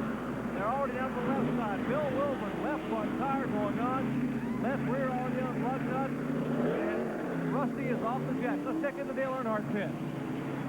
Tires already going on Dale Earnhardt's car. One can of gasoline in. Ranks are on. David Smith swings the jack around underneath the car. They will go to work on the left side now. Rusty Wallace exiting turn number 2. Dale Earnhardt still sitting on pit road, but he is down and away. Another fine stop for the Goodrich crew. Now can he get out ahead of Kyle Petty, who is coming down the backstretch? I believe that Dale might be able to fall into second behind Rusty again, as Dale Jarrett had some trouble on pit road. Well, he made an awfully good pit stop, Bob, about a 19.5-second pit stop, but the NASCAR officials held him for a little bit. Apparently, I don't know if he came down pit road too fast or was over the line a little bit or just what the deal was. Must have been coming down the road too fast. Well, looks like the NASCAR has. And Hut Strickland, did he get laps in the pits, Ned? Well, he must have. I don't know. He's just now coming out. I don't know. Dale Earnhardt insists that he should go in behind Rusty and not behind Kyle. And I agree, because as Dale accelerated out of the pits, he hit the line before Kyle Petty Are they did. talking about that yellow line at the end of pit road? Is that the line they're talking about? Yes, okay. I believe so. And Dale did cross that stripe before Kyle got there. Well, they're going to discuss it, and we'll tell you who wins the argument when we come back to Martinsville, Virginia Speedway. You are watching the Haynes 500 NASCAR Winston Cup race.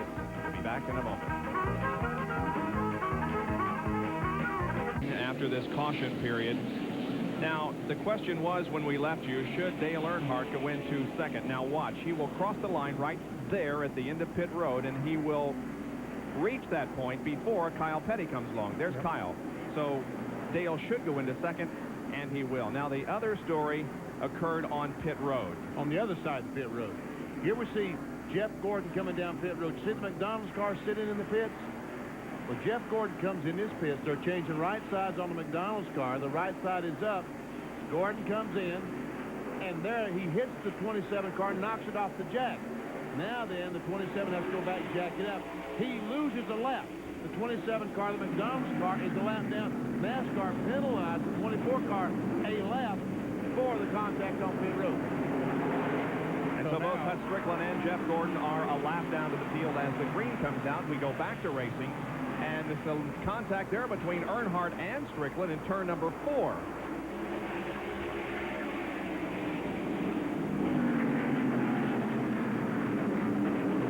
Well, it's a tough break for Strickland, who had run so well and had been one of 2 drivers to lead this race.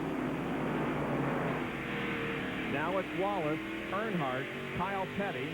Running in 4th position is Davey Allison, and 5th is Terry Labonte.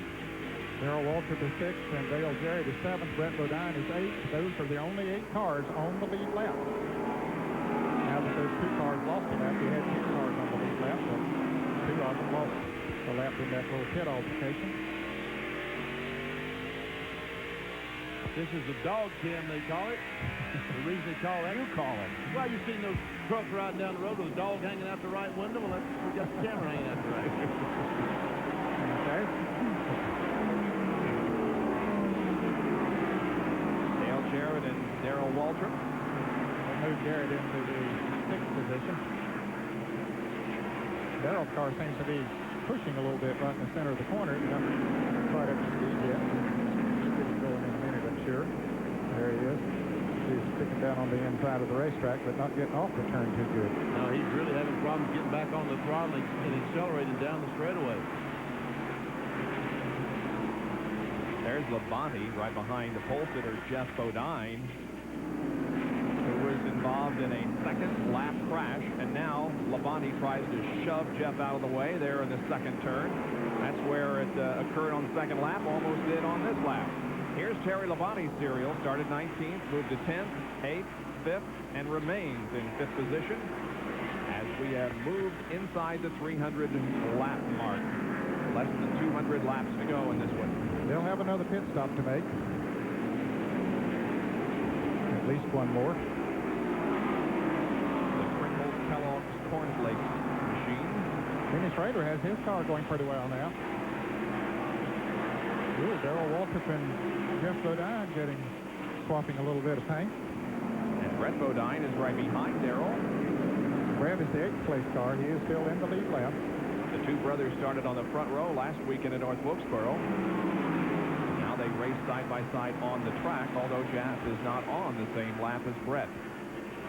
Believe it or not, Jeff Bodine started on the pole, and the second lap of the race, he and Kyle Petty made some contact, and he spun. Remember last week, he and Ernie Irvin made contact on the very first lap he spun.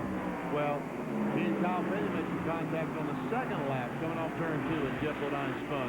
Got a lap down and really has never been able to get it back. No, he's still 1 lap down. He's in 12th position at the moment. Here's the driver snapshot on Darrell Waltrip. Started 26th, currently 7th. He's been as high as 5th and low as 26th. He has not led a lap.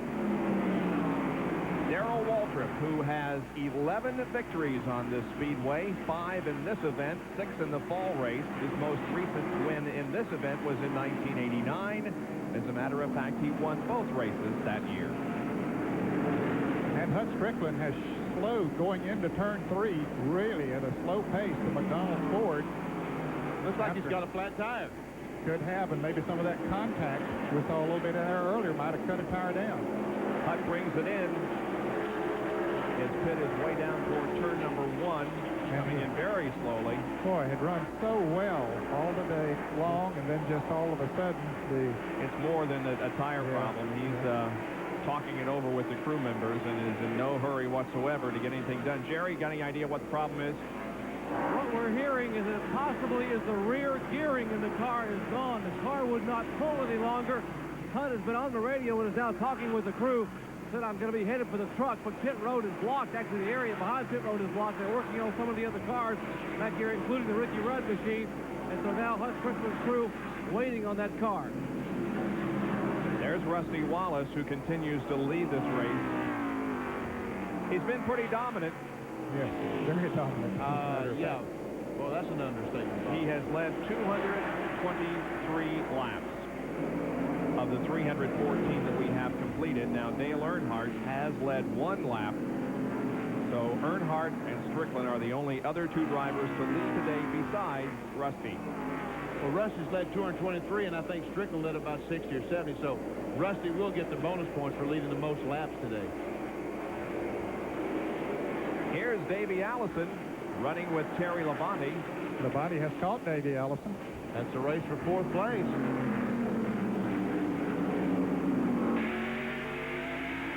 Now we're inside Dale Jarrett's car, and Schrader, Labonte, and Allison are right ahead of him. There we see Kenny Schrader right directly in front of Jim, the Kodiak Chevrolet. Schrader's car is running good now, the Kodiak Chevrolet. He's gone a couple of laps down. He's currently being shown in the 13th position, 2 laps behind the leader. There goes Labonte on the inside, takes a look. Davis shuts the door, can't make the pass this time.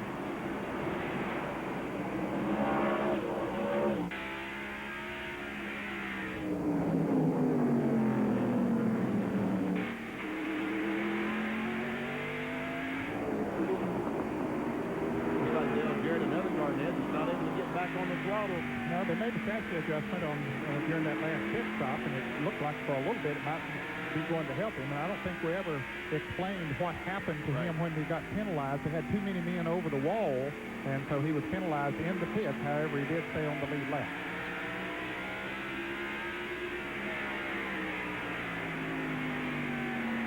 Boy, Labonte is all over Davey Allison up there.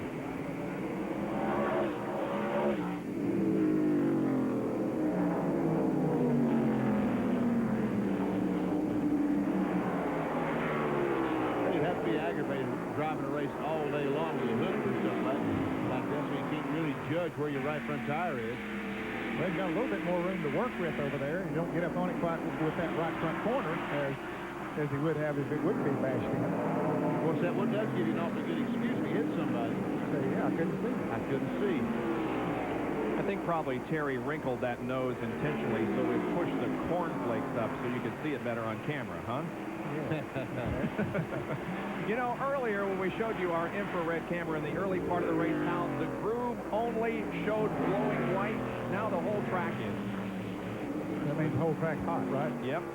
Only those areas right out beside the outer wall and right down on the inside are not showing hot. Look at this.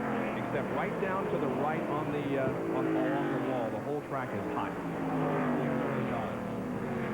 They've got this whole, if you get down there, I'm sure, and stand up next to that wall, it would be, the temperature would be increased considerably because the brakes are 2,000 degrees, the engine, the exhaust system is 1,200 degrees. It's hot inside those racetracks. Heck, it's hot in here and we have air conditioning. Exactly.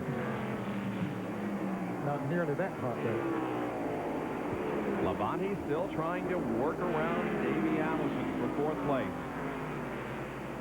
8 cars remain on the lead lap. And 3 of those cars are pitting on the backstretch. So, we keep talking about what a kiss of death it is, but NASCAR today, by speeding up the pace car, they have made the playing field a little more level.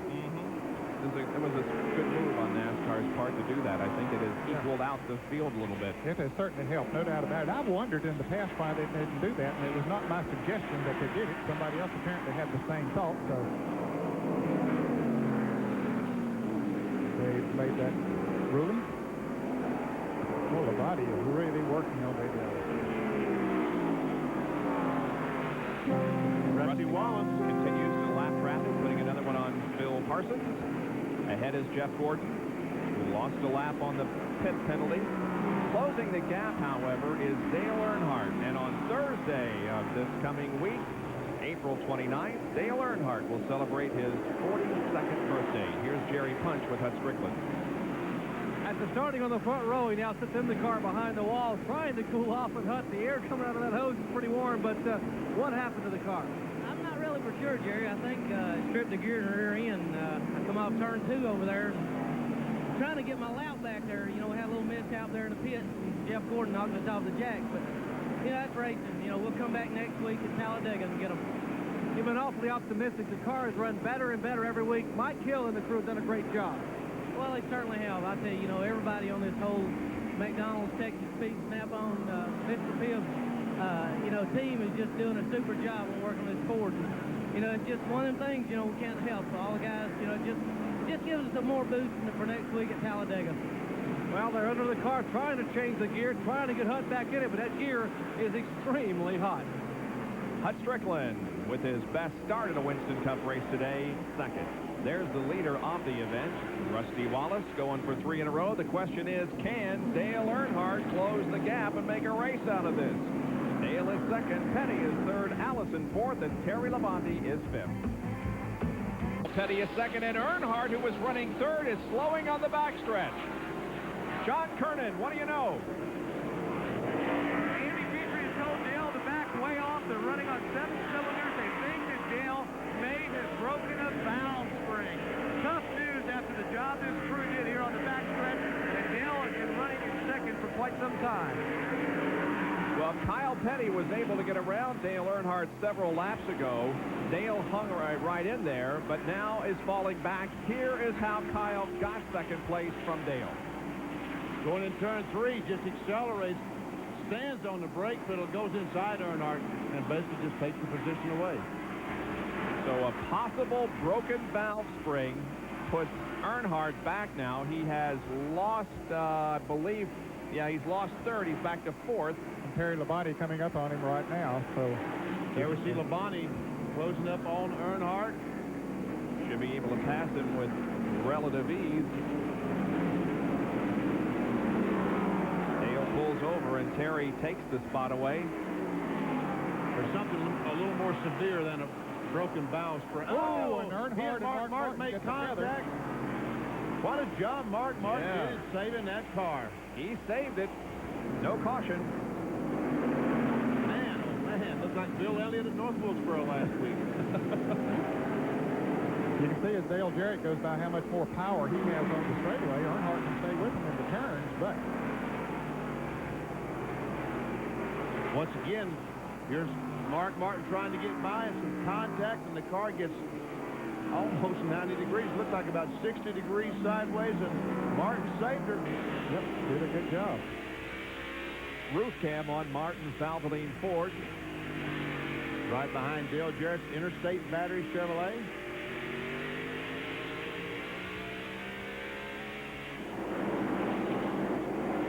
Rusty Wallace leads. I tell you what, when you see the RPMs that we saw earlier on Mark Martin's car, like 86, 8700 RPM, the valve frame, the rocker arms, the valve spring, push rods, all that stuff takes such a tremendous beating. I don't know any of them lasted. Obviously, Earnhardt didn't last all day. Kyle Petty runs in second spot. But he's the second place car, but he's not gaining on Rusty, is he, Ned? Doesn't look like he is. No, I don't think he is, Benny. He's, in fact, right now, he might be pulling away just a little bit. He was about 4 7/10 seconds behind him a minute ago. We'll expect him when he comes back to his. Third place is Davey Allison. There he is.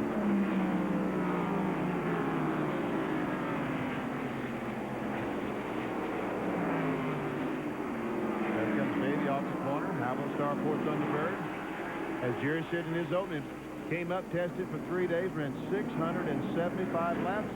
Their goal to pit on the front straightaway. Well, they achieved that goal, and if they keep going, they're going to achieve a very good finish. Labonte is fourth. And he and Dick Trickle looked like they might have a little bit of contact, but Labonte goes right on by. And Rusty Wallace is lapping Dale Earnhardt. He just did lap Dale Earnhardt. So very quickly from running in second spot to a lap down for Dale Earnhardt. Now there are only 7 cars on the lead lap.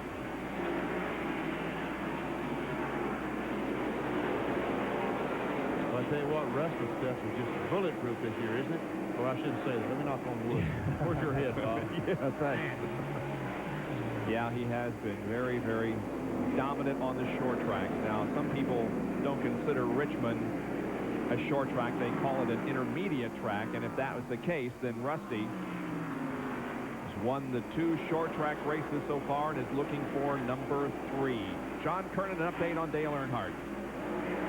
Dale had radioed in a few laps ago telling Richard Childress the car was cutting on and off on it. They thought it was a valve spring. Now Dale tells Richard on the radio that it feels more like a bad camshaft. So they have told Dale to back way off. They're trying to milk all the mileage out of this engine that they can. Earnhardt continues to drop back, and when he and Mark Martin got together a couple of minutes ago in turn number 4, here's how it looked like from Dale Jarrett's perspective.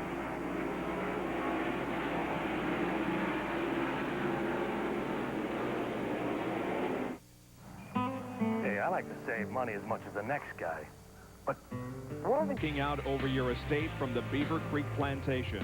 This home was built in 1837, is in the National Register of Historic Places in the Blue Ridge Mountain foothills, just outside of Martinsville. It's currently used as a private cosmetic surgery clinic, and Benny, it's for sale, so get your bid in as soon as possible. That's a beautiful place, isn't it? It sure is. Here's Cosmetic. Do they do facelifts and all that? I'd like to stand some of that. How about hair? Do they do hair? or a belly. Oh, I shouldn't say that. Here's the interval leaderboard. Kyle Petty about almost 4 seconds behind. Davies almost 10. Terry Labonte is 10.2, and Dale Jarrett is running 5th and is about 12.6 seconds behind Rusty Wallace. And there goes Rusty. And Dale Earnhardt has slowed dramatically, even slower than he was earlier, and is trailing a big plume of smoke from the back of the GM Goodrich Chevrolet. There goes Rusty. We're looking for second place, and there he is on the outside of the 44 car, the STB Pontiac. There he goes, the mellow yellow Pontiac, Kyle Petty. Right behind him is the 30 car, the Pennzoil Pontiac, driven by Michael Waltrip, who had a good starting position, but currently he is 14th. Davey Austin, a third place car.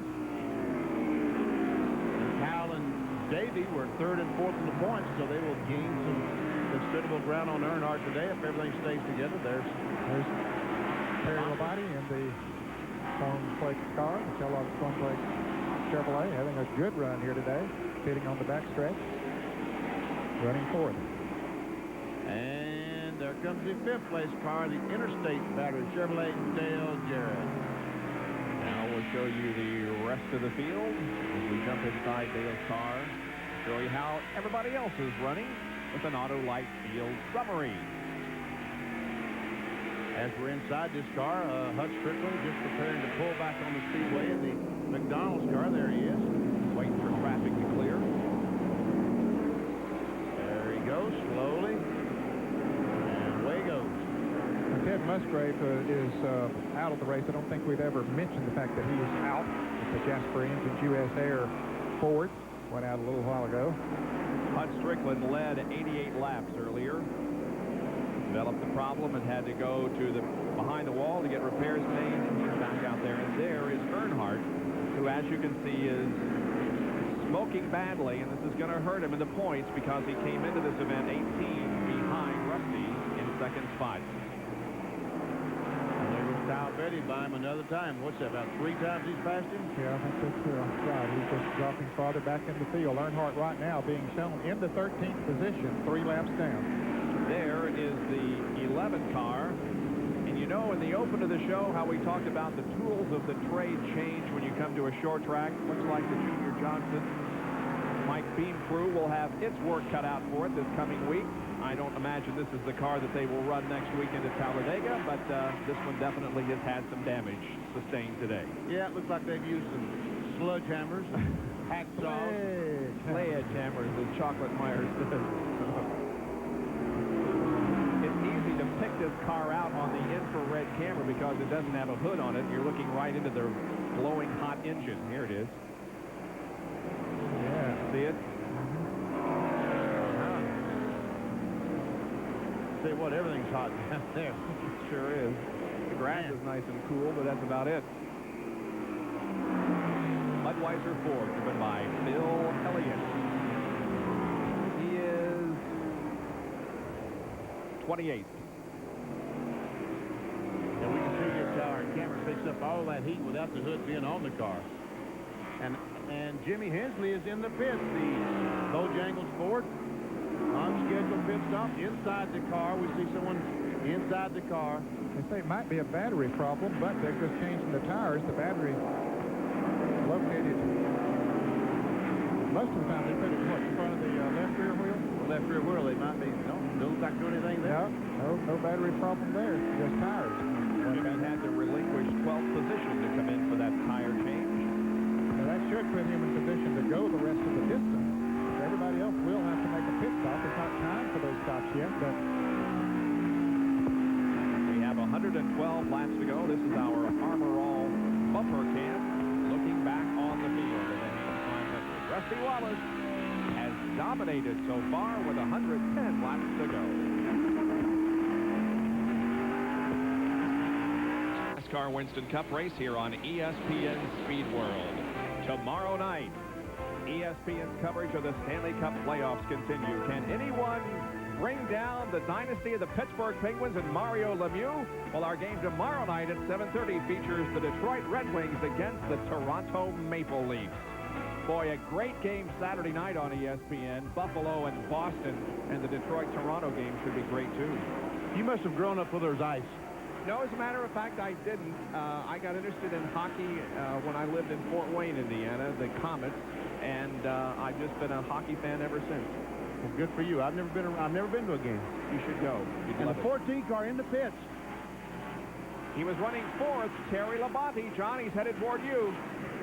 Bob Terry pitted last on lap 289. That's only about 117 laps ago. But Pete Wright, the crew chief, told me that the carburetor is flooding, so it is messing up their gas mileage. They're not getting as good a gas mileage. This will be a 4-tire change. They will be able to go the rest of the way here.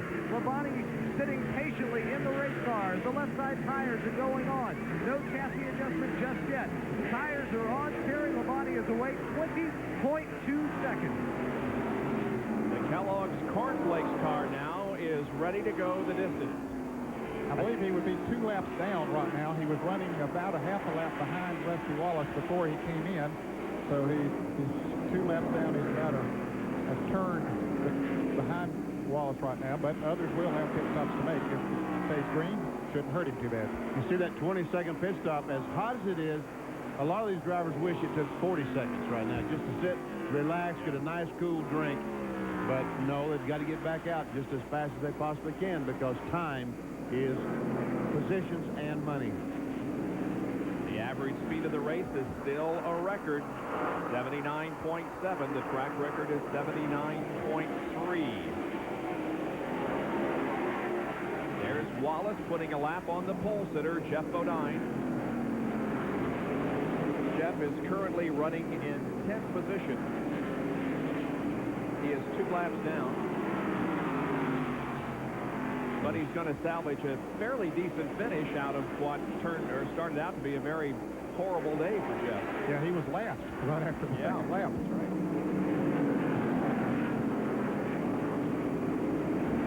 I'm impressed that Jeff Bodine has been able to run as hard as he has because he has no brake work, no cooling going through the brakes on the right front of that car. He made some contact on one of the early caution flags. We can see the damage to the right front. It's knocked all his ductwork off. So Jeff is doing a heck of a job not being able to use the brakes as he normally would. Al Petty coming into the pits. Second place car is headed in for what should be his final pit stop of the afternoon. The mellow yellow Pontiac. Jerry, can you see it? Yes, we can, Bob. They're going to change right side tires and left side tires. 4 tires. And looks like the car may have come off the jack on the right side. Now the car is off the jack. Finally, they have the right side tires on. Now the left side. A little bit of a problem on the right side of that car. May cost them a couple extra seconds. Left front tire going on. Left rear. Car off the jack. And he is down and away. And he quickly gets back onto the racetrack. Pulling out right beside Jeff Gordon. And he's right in front of Rusty Wallace. Wallace went by him one time. He is 1 lap down, but he should be able to stay out in front of Wallace now and only be 1 lap down. We'll see how long Wallace stays out there before he comes into the pit. The new tires will allow Kyle to pull away from Rusty and stay just 1 lap down. Well, they should anyway. Here's Jeff Bodine in the Motorcraft Ford. A 4-time winner here at Martinsville. And Ned Jarrett mentioned that he started dead last. That's right, he started on the pole, but spun on the second lap and fell back to last, 34th on lap 5. And is working his way back up to 10, so that's pretty strong. Sure is. But he has not led a lap. Only 3 have, Wallace, Strickland, and Earnhardt. There goes Terry Labonte trying to get by on the outside. Remember, he just stopped a few laps ago, has fresh tires on that car. He should be able to drive around Mark Martin. Now, Davey Allison has moved up into second place now. He wishes Rusty Wallace would go ahead and make a pit stop and let him lead a lap. Rusty is bottled up behind Brett Bodine and Jeff Gordon.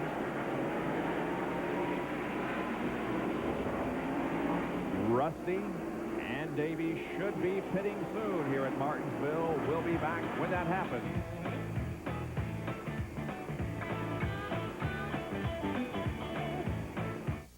Now, Sports Illustrated brings you all the thrills of the Cowboys' Super Season. In this sensational new video, Cowboys Super Bowl Champion. It's free with your paid subscription to Sports Illustrated. The best way to get inside the action for over 24 million readers. Pit stops. Mark Martin gives up his 8th place to come in for his final pit stop. And Jerry, it's up to you. And right side tires are already going on the Valvoline Ford. Steve Mill and company now putting around on the left side of the car. We would expect to see all the leaders in the next 5 to 7 laps. Left side lug left going on. As Jeff Bodine comes down pit road right in front of Mark Martin, he heads back to turn 1. The Valvoline Ford pulls out onto the racetrack behind Phil Parsons.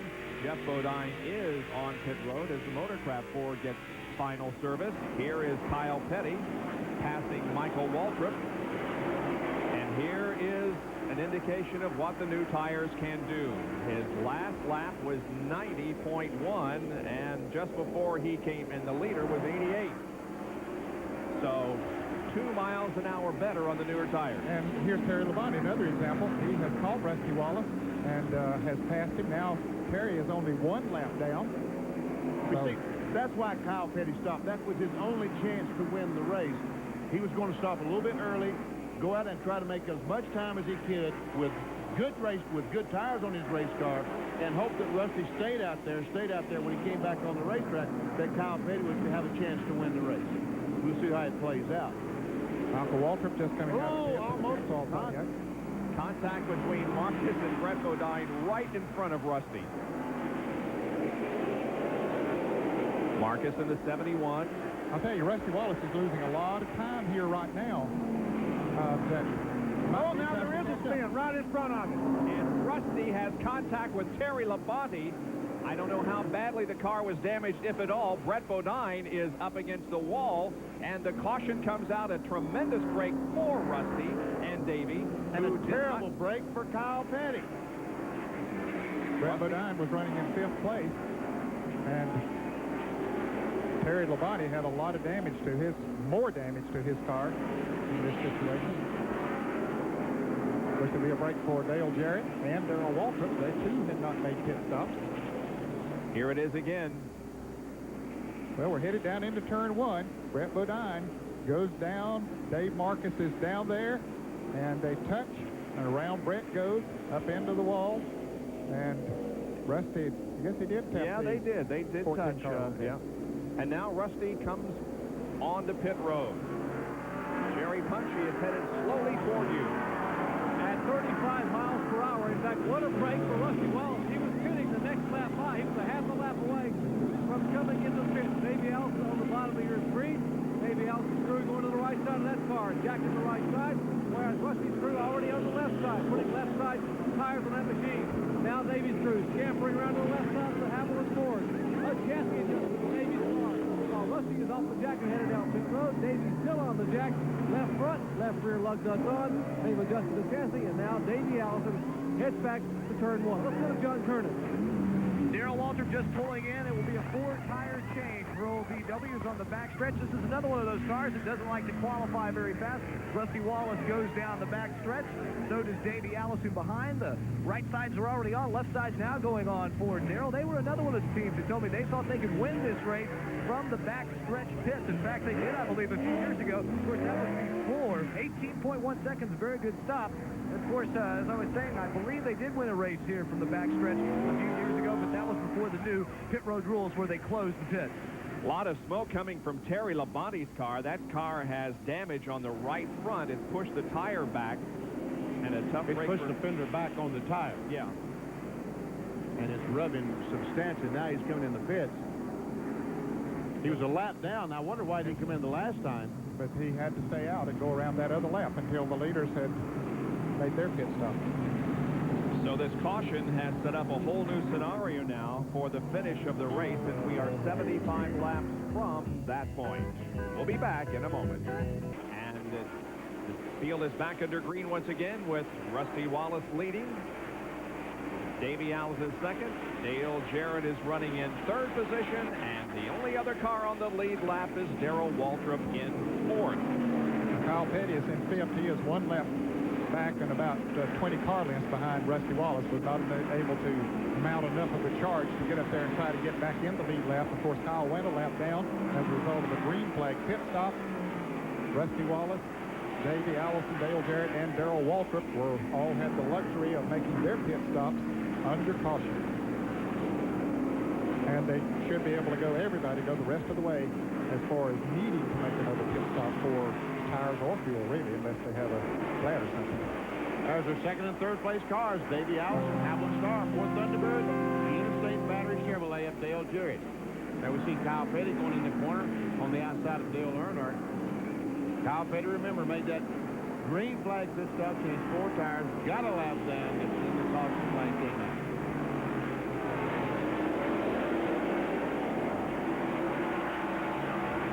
Seems like it takes about 10 or 15 laps for Davey Allison to get his car going after he puts new tires on it. Then he seems to be able to get better traction and take off.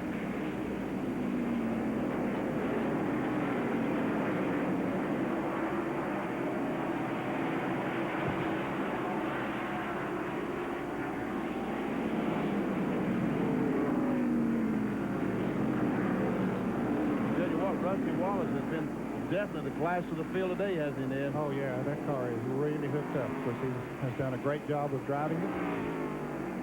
And the crew just continues to do fabulous work on pit road.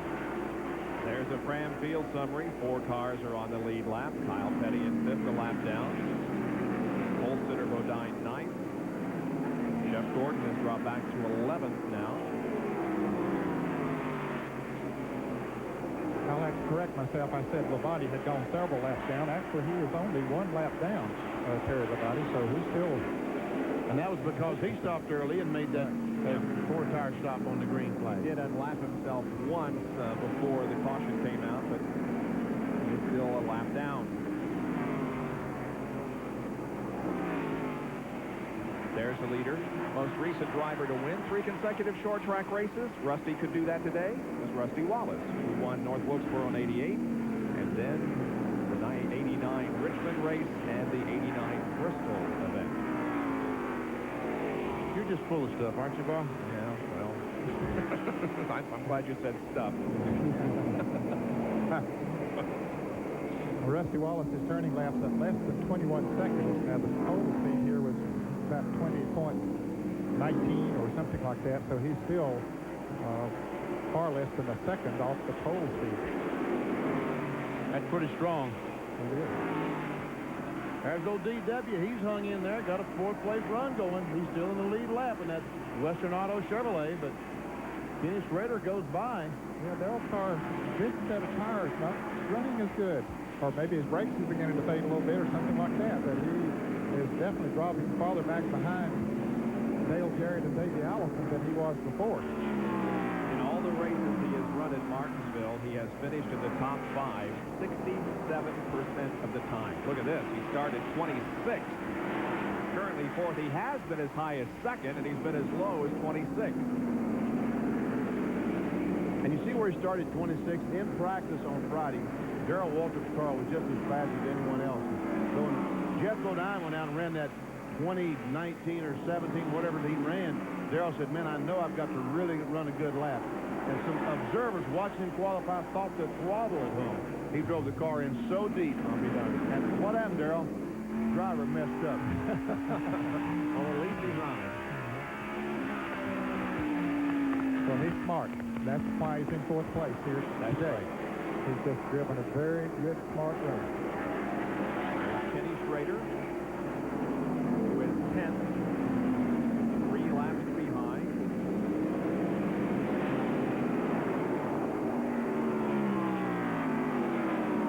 Kodiak Chevrolet. What's his day been like? Well, he started 13th, currently 10th, has been as high as 9th and as low as 18th. Almost everybody with laps led 0, because only 3 again, actually 4 now have led a lap, as Davey Allison was able to lead one. But Rusty, Hut Strickland, Dale Earnhardt, and Davey Allison have been the only drivers to lead a lap, and there have been 8 lead changes. You know how Davey Allison did his lap? I was just going to tell the producer to give me a shot on pit road. Rusty Wallace is pitting just before you get to the start-finish line, so he stopped. Davey Allison came across the start-finish line going to his pit, and that's how he led the lap. Exactly. Got 5 points because Rusty pitted before he got to the start-finish line. Now we see Rick Mast in the Skoal Classic Ford. He's currently running 12th. He's 4 laps down to the leader, Rusty Wallace. A little bit of damage on the side of that car, but nothing that isn't out of the ordinary for Martinsville. He started 17th. 12th, where he is currently running, is his highest, and 28th, his lowest. We'll just do this to show you how the race has gone for some of these drivers, their highest and lowest positions so far in the event and where they are currently. And we will return to do more of them in a little bit. Right now, we will watch Rusty Wallace put another lap on Dick Trickle as he is en route to 3 consecutive wins in the NASCAR season for track race of the first half of the 1993 season. And Rusty Wallace is leading this one. But there's Davey, and looks like he might be gaining, Bob. You know, no one has gained on Rusty Wallace all day long, but I don't know. Davey's not losing anything as he did. No, I don't think he's losing anything. We'll see some clock on him to see how he does stand. He seems to be keeping at least a distance, and maybe every once in a while does gain a little bit. Well, we'll get our interval clock going here, and it's 2.4 seconds. Now we'll do it again next lap and see how it changes. There are 35 laps to go. 35 laps, so if he can pick off 2/10 a lap, a lot of time. Here comes Rusty. Start the clock. Here comes Davey. Gain a 1/10 of a second. Yep.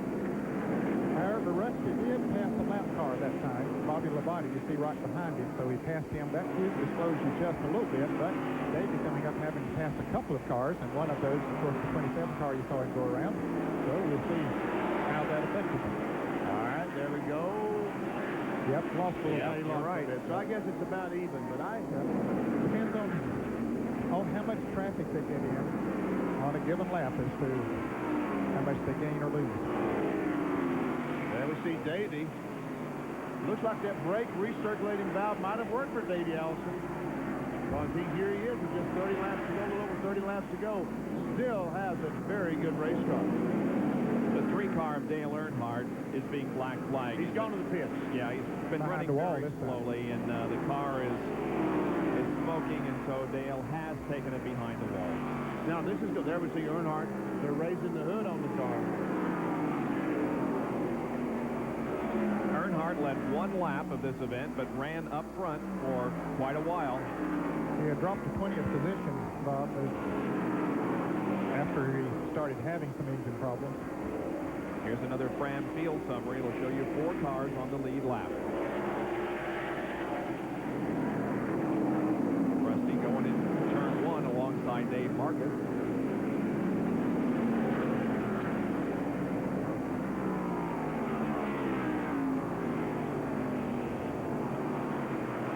Marcus racing him there a little bit. He is. And there's Labonte, who is slowing considerably. Yeah, we see Rusty Wallace going to put another lap on him. He's one lap down. He'll be two as soon as Rusty goes by. But going in turn one a few laps ago, I saw him hit the brakes and blow a seal because he smoked a little bit and then he quit smoking. So I know that's what the problem is. I was just looking on the scoring here to see where Dave Marcus is. I saw him on the screen. He's running in 18th place, having a pretty good run here today. If Rusty does win this race, it'll be his second victory at Martinsville and his first victory in this race. His previous win here was in the fall race in 1986. I think he's pulling away from Davey a little bit now. Davey got in some heavy traffic. He sure looks like he is now. I thought maybe that Davey was gaining and had a shot, but I don't think so. For him to have a shot, I think something's got a break on this too. About 3 seconds behind now.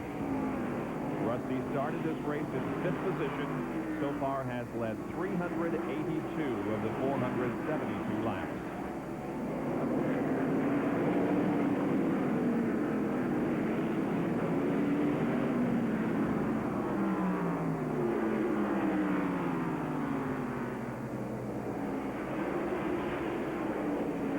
And Buddy Parrott has been named our Western Auto Mechanic of the race. Jerry? You really have to give a call to Buddy Parrott and the rest of this Penske South crew for Rusty Wallace. The crew's done a heck of a job on pit stops, but Buddy Parrott is the main man. He's the quarterback in the shop, helps them organize what they need to get done. He's one of the primary reasons they may have a chance of winning 3 in a row and 4 of the year here early in the season. He is the Western Auto Mechanic of the race and certainly well-deserving here in Martinsville. Our congratulations to Buddy for the honor.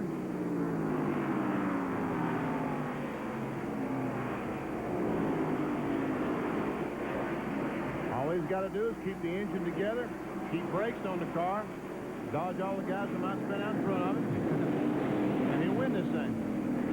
We're going to take a quick break. We'll come right back, however, after a commercial message, and you won't miss a thing from the Haynes 500. Wallace continues to set the pace with 22 laps to go. And as Rusty Wallace goes down the front straightaway, Hut Strickland, the outside pole sitter who ran so strong in the beginning, pulls his car behind the wall and out of the race. I think they might have figured that they'd run as many laps, gained as many positions as they could.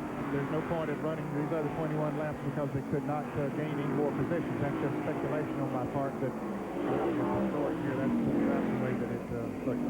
Rusty is going to widen his advantage in the point if he wins this race over Earnhardt because Dale is behind the wall and right now is being shown in 22nd position. And if we were to award points right now, Rusty would have a 101-point lead over Dale.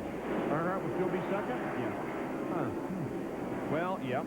That's what my statistics show. Allison would be third. And then Kyle Petty and Jeff O'Donnell. There you see Rusty dives inside Bobby Hillin, the Heilig Myers Ford, Junie Donlevy's car. Bill Elling with all of his damage. And Michael Waltrip. Rusty coming up to put another lap on Terry.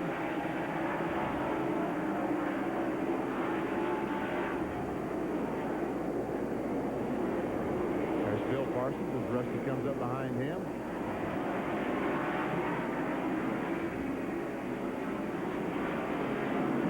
We timed laps 468 through 472 to get an idea of whether or not Davey was closing in on Rusty, and he is not. They very consistent, but it ended up about a second advantage for Rusty. Look at that. Every lap that Rusty Wallace ran was 21.3. Yeah. That's how you win racing. Being consistent as that. Wow. I should say a tenth of a second, 2.5 to 2.6. Yeah, that is pretty impressive. Jimmy Hensley in the number 7 car is lapped again. 13th is being shown right now. They're riding with him inside his car.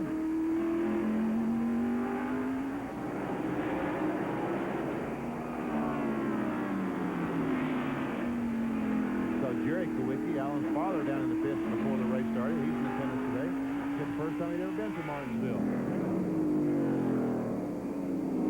And a spin. Brett Bodine is spun up in turn 4. And the caution is out. And the caution's out of game. With 14 laps to go, the caution comes out for Brett Bodine's spin. He brought out one of the other previous cautions by spinning up. Boy, he pulled down in front of Jimmy Hensley. And Hensley did a great job. He and Michael Waltrip both of getting around Brett and not hitting him. Well, now. What's going to happen now, Ed? They'll have 12 laps to go when they come back. Will it fit, Ed? What do you think? See, I don't much think so. Of course, if Rusty Wallace does, then maybe Davey will. Davey won't. If Rusty stops, then Davey won. The last guy on the lead lap, Darrell Waltrip, he will do what the rest. Oh, Rusty's coming in. Yep, he sure is. Rusty's coming in. Is Davey going to? Yes, he is. Is Dale Jarrett coming in? Yeah, he is too. That's surprising. I thought that one of them would stay out there, probably Darrell Waltrip. But let's go to the pits and Jerry. This will be a wild scramble in the pits. Davey's crew working, Rusty's crew working, and Dale Jarrett. 2 on the top, 28 on the bottom, Pontiac on top, Ford on bottom, left side tires on Rusty Wallace's Miller Genuine Draft Pontiac. He is down and away. They are working on Davey Allison's car. They have the right side tires on. Now left side being put on. Left side going on Dale Jarrett's Interstate Battery Chevrolet. He is down and away. And Davey Allison's car will lead Dale Jarrett back to turn 1. And Darrell Waltrip enters the backstretch pits. John. Darrell Waltrip is in for a Ford tire change. They are on the right side now as they will go to work. Barry Dodson and the crew. Lights going on. Darrell, of course, was pitting on the backstretch. Left's going on. They're down on the right side, coming around to the left side. Darrell, of course, pitting on the backstretch. Rusty, Davey, and Dale Jarrett have already passed by. Darrell Waltrip getting service. The last car on the lead lap off the jack, 19 seconds. 19.2 to be exact for Darrell as he goes slowly down pit road in the backstretch and rejoins the race. Tell you one reason that they had the track has gotten very slick, and the speeds had slowed dramatically out there, and so when Rusty came in, the others knew, hey, he'll pass us anyway, so we might as well come in and get those tires. And the Wallace crew did what they have been doing all season long, and that is turning in an excellent performance. That stop was 16.9 seconds. Can he hang on to win? We'll be right back. A restart, and when they get the green flag, it'll be lap 492, so we'll only have 8 laps to go in this one. Rusty Wallace, Davey Allison, Dale Jarrett, and Darrell Waltrip. Here's the green flag. We're back to racing. Kyle pulls down to the inside, lets Davey go. Gives Jarrett running room up there on the outside. He's going to let those leaders go ahead and do their thing. He has Brett Bodine on his back bumper. They're racing for position, but he's going to let them get up front and do their thing, and then he'll settle that with Brett. And Kenny Schrader's car just dead in the water. Now he seems like he finally gets it going a little bit. He looks like he's headed for pit road. Tough break for Schrader. Oh, Schrader is running off a good race here today as well. He's being shown in the ninth position. Well, Rusty had to do something else. He had to shift gear for his Bob. He's able to do that. Yep. Well, 7 laps to go for Rusty. Allison is second. Jarrett and Waltrip. And it's a transmission problem on Kenny Schrader's machine.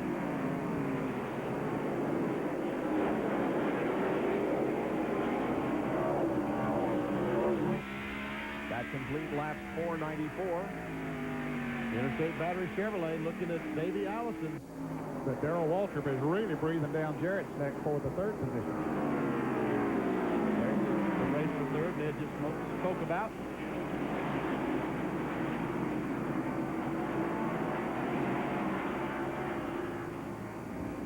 Rusty on his way to his 4th win in the 1993 season. It'll be his 25th career, his 10th short track victory.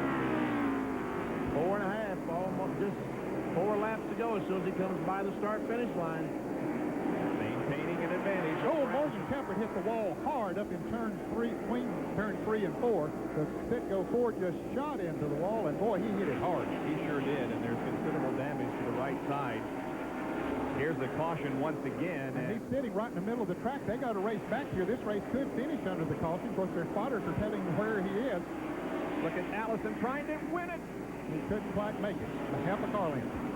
That could have been the race right there if we do not go back to green. We will not go back to green, believe me. Yeah, there's only 3 laps to go, and there's enough debris scattered all the way around turn 4. And, of course, his car is still sitting there. Look how close Davey came to winning this thing. He got up on the inside of him, about a half a car length, maybe 3/4 of a car length. Yep. Wow. Wouldn't that been something Peter won the race? Next question is Morgan okay? Is Morgan okay? Because we can see some heavy damage to the car.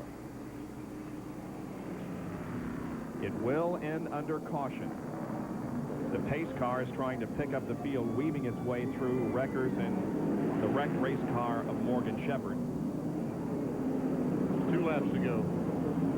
There's no way they can get that race car picked up, cleaned up, and start this race back. But again, our concern is not with whether we go back green, but rather whether or not Morgan Shepherd is injured. Exactly. They're bringing the ambulance up behind the car right now. You're right, Ned. He hit that thing a ton. I caught him just as he was coming out of about the second groove, and it just shot him. I don't know what happened, if something broke on the car or if someone hit him. It didn't look like someone hit him. It just looked like something broke on the car, and he just shot him there. He was running in 18th position. He is out of the car. Good. They're carrying him. They're carrying him, though. Carrying him to the ambulance there behind the car. Wonder why they wouldn't get the gurney and transport him that way. In any case, you see Morgan. Yeah, his car is headed for the 3rd turn wall. He hit it and then stayed up against the wall the way through turn 4 and then slid down to the middle of the racetrack.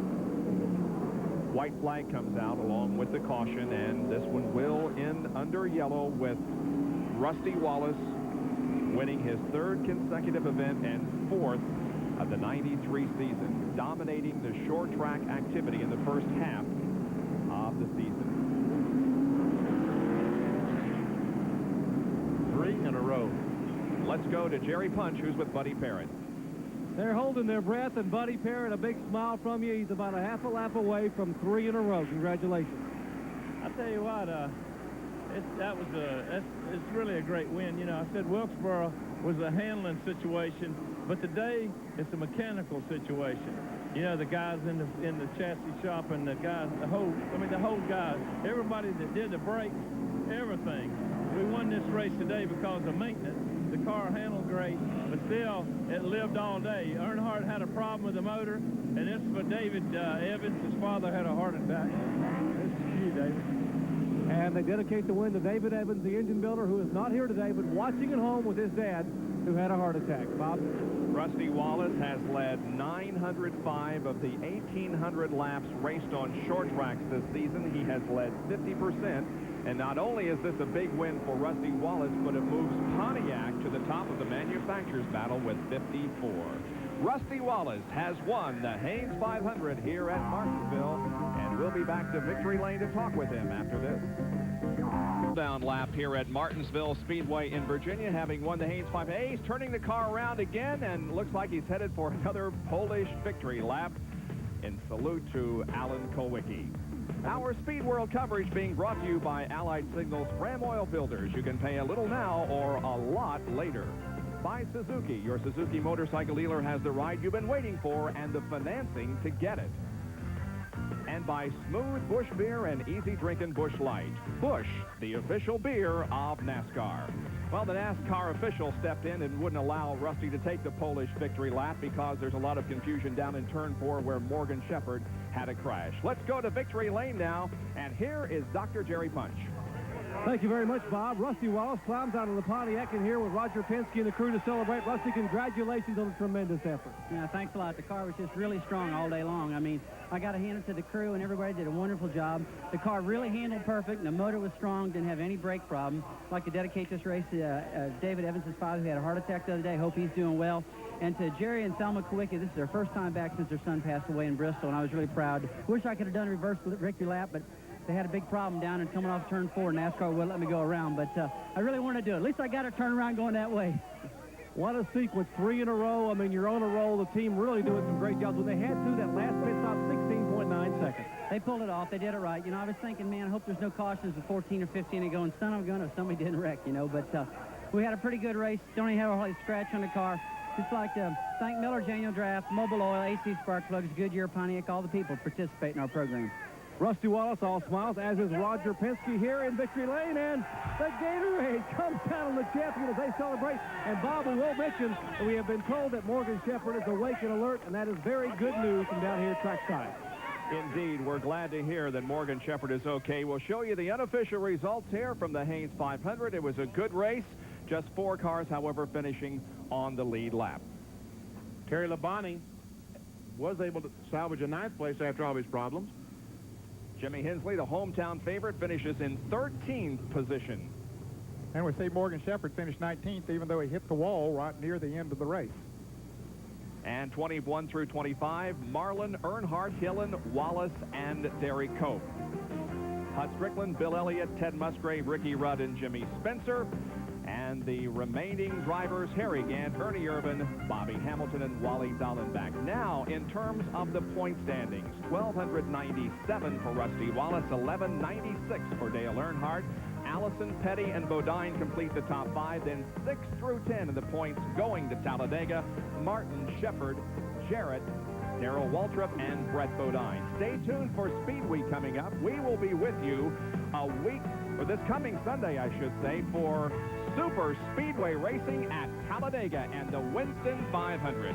Our congratulations once again to Rusty Wallace, who made it 3 in a row here today at Martinsville with a win in the Haynes 500. For Ned Jarrett, Benny Parsons, John Kernan, and Dr. Jerry Punch, this is Bob Jenkins. So long, everyone.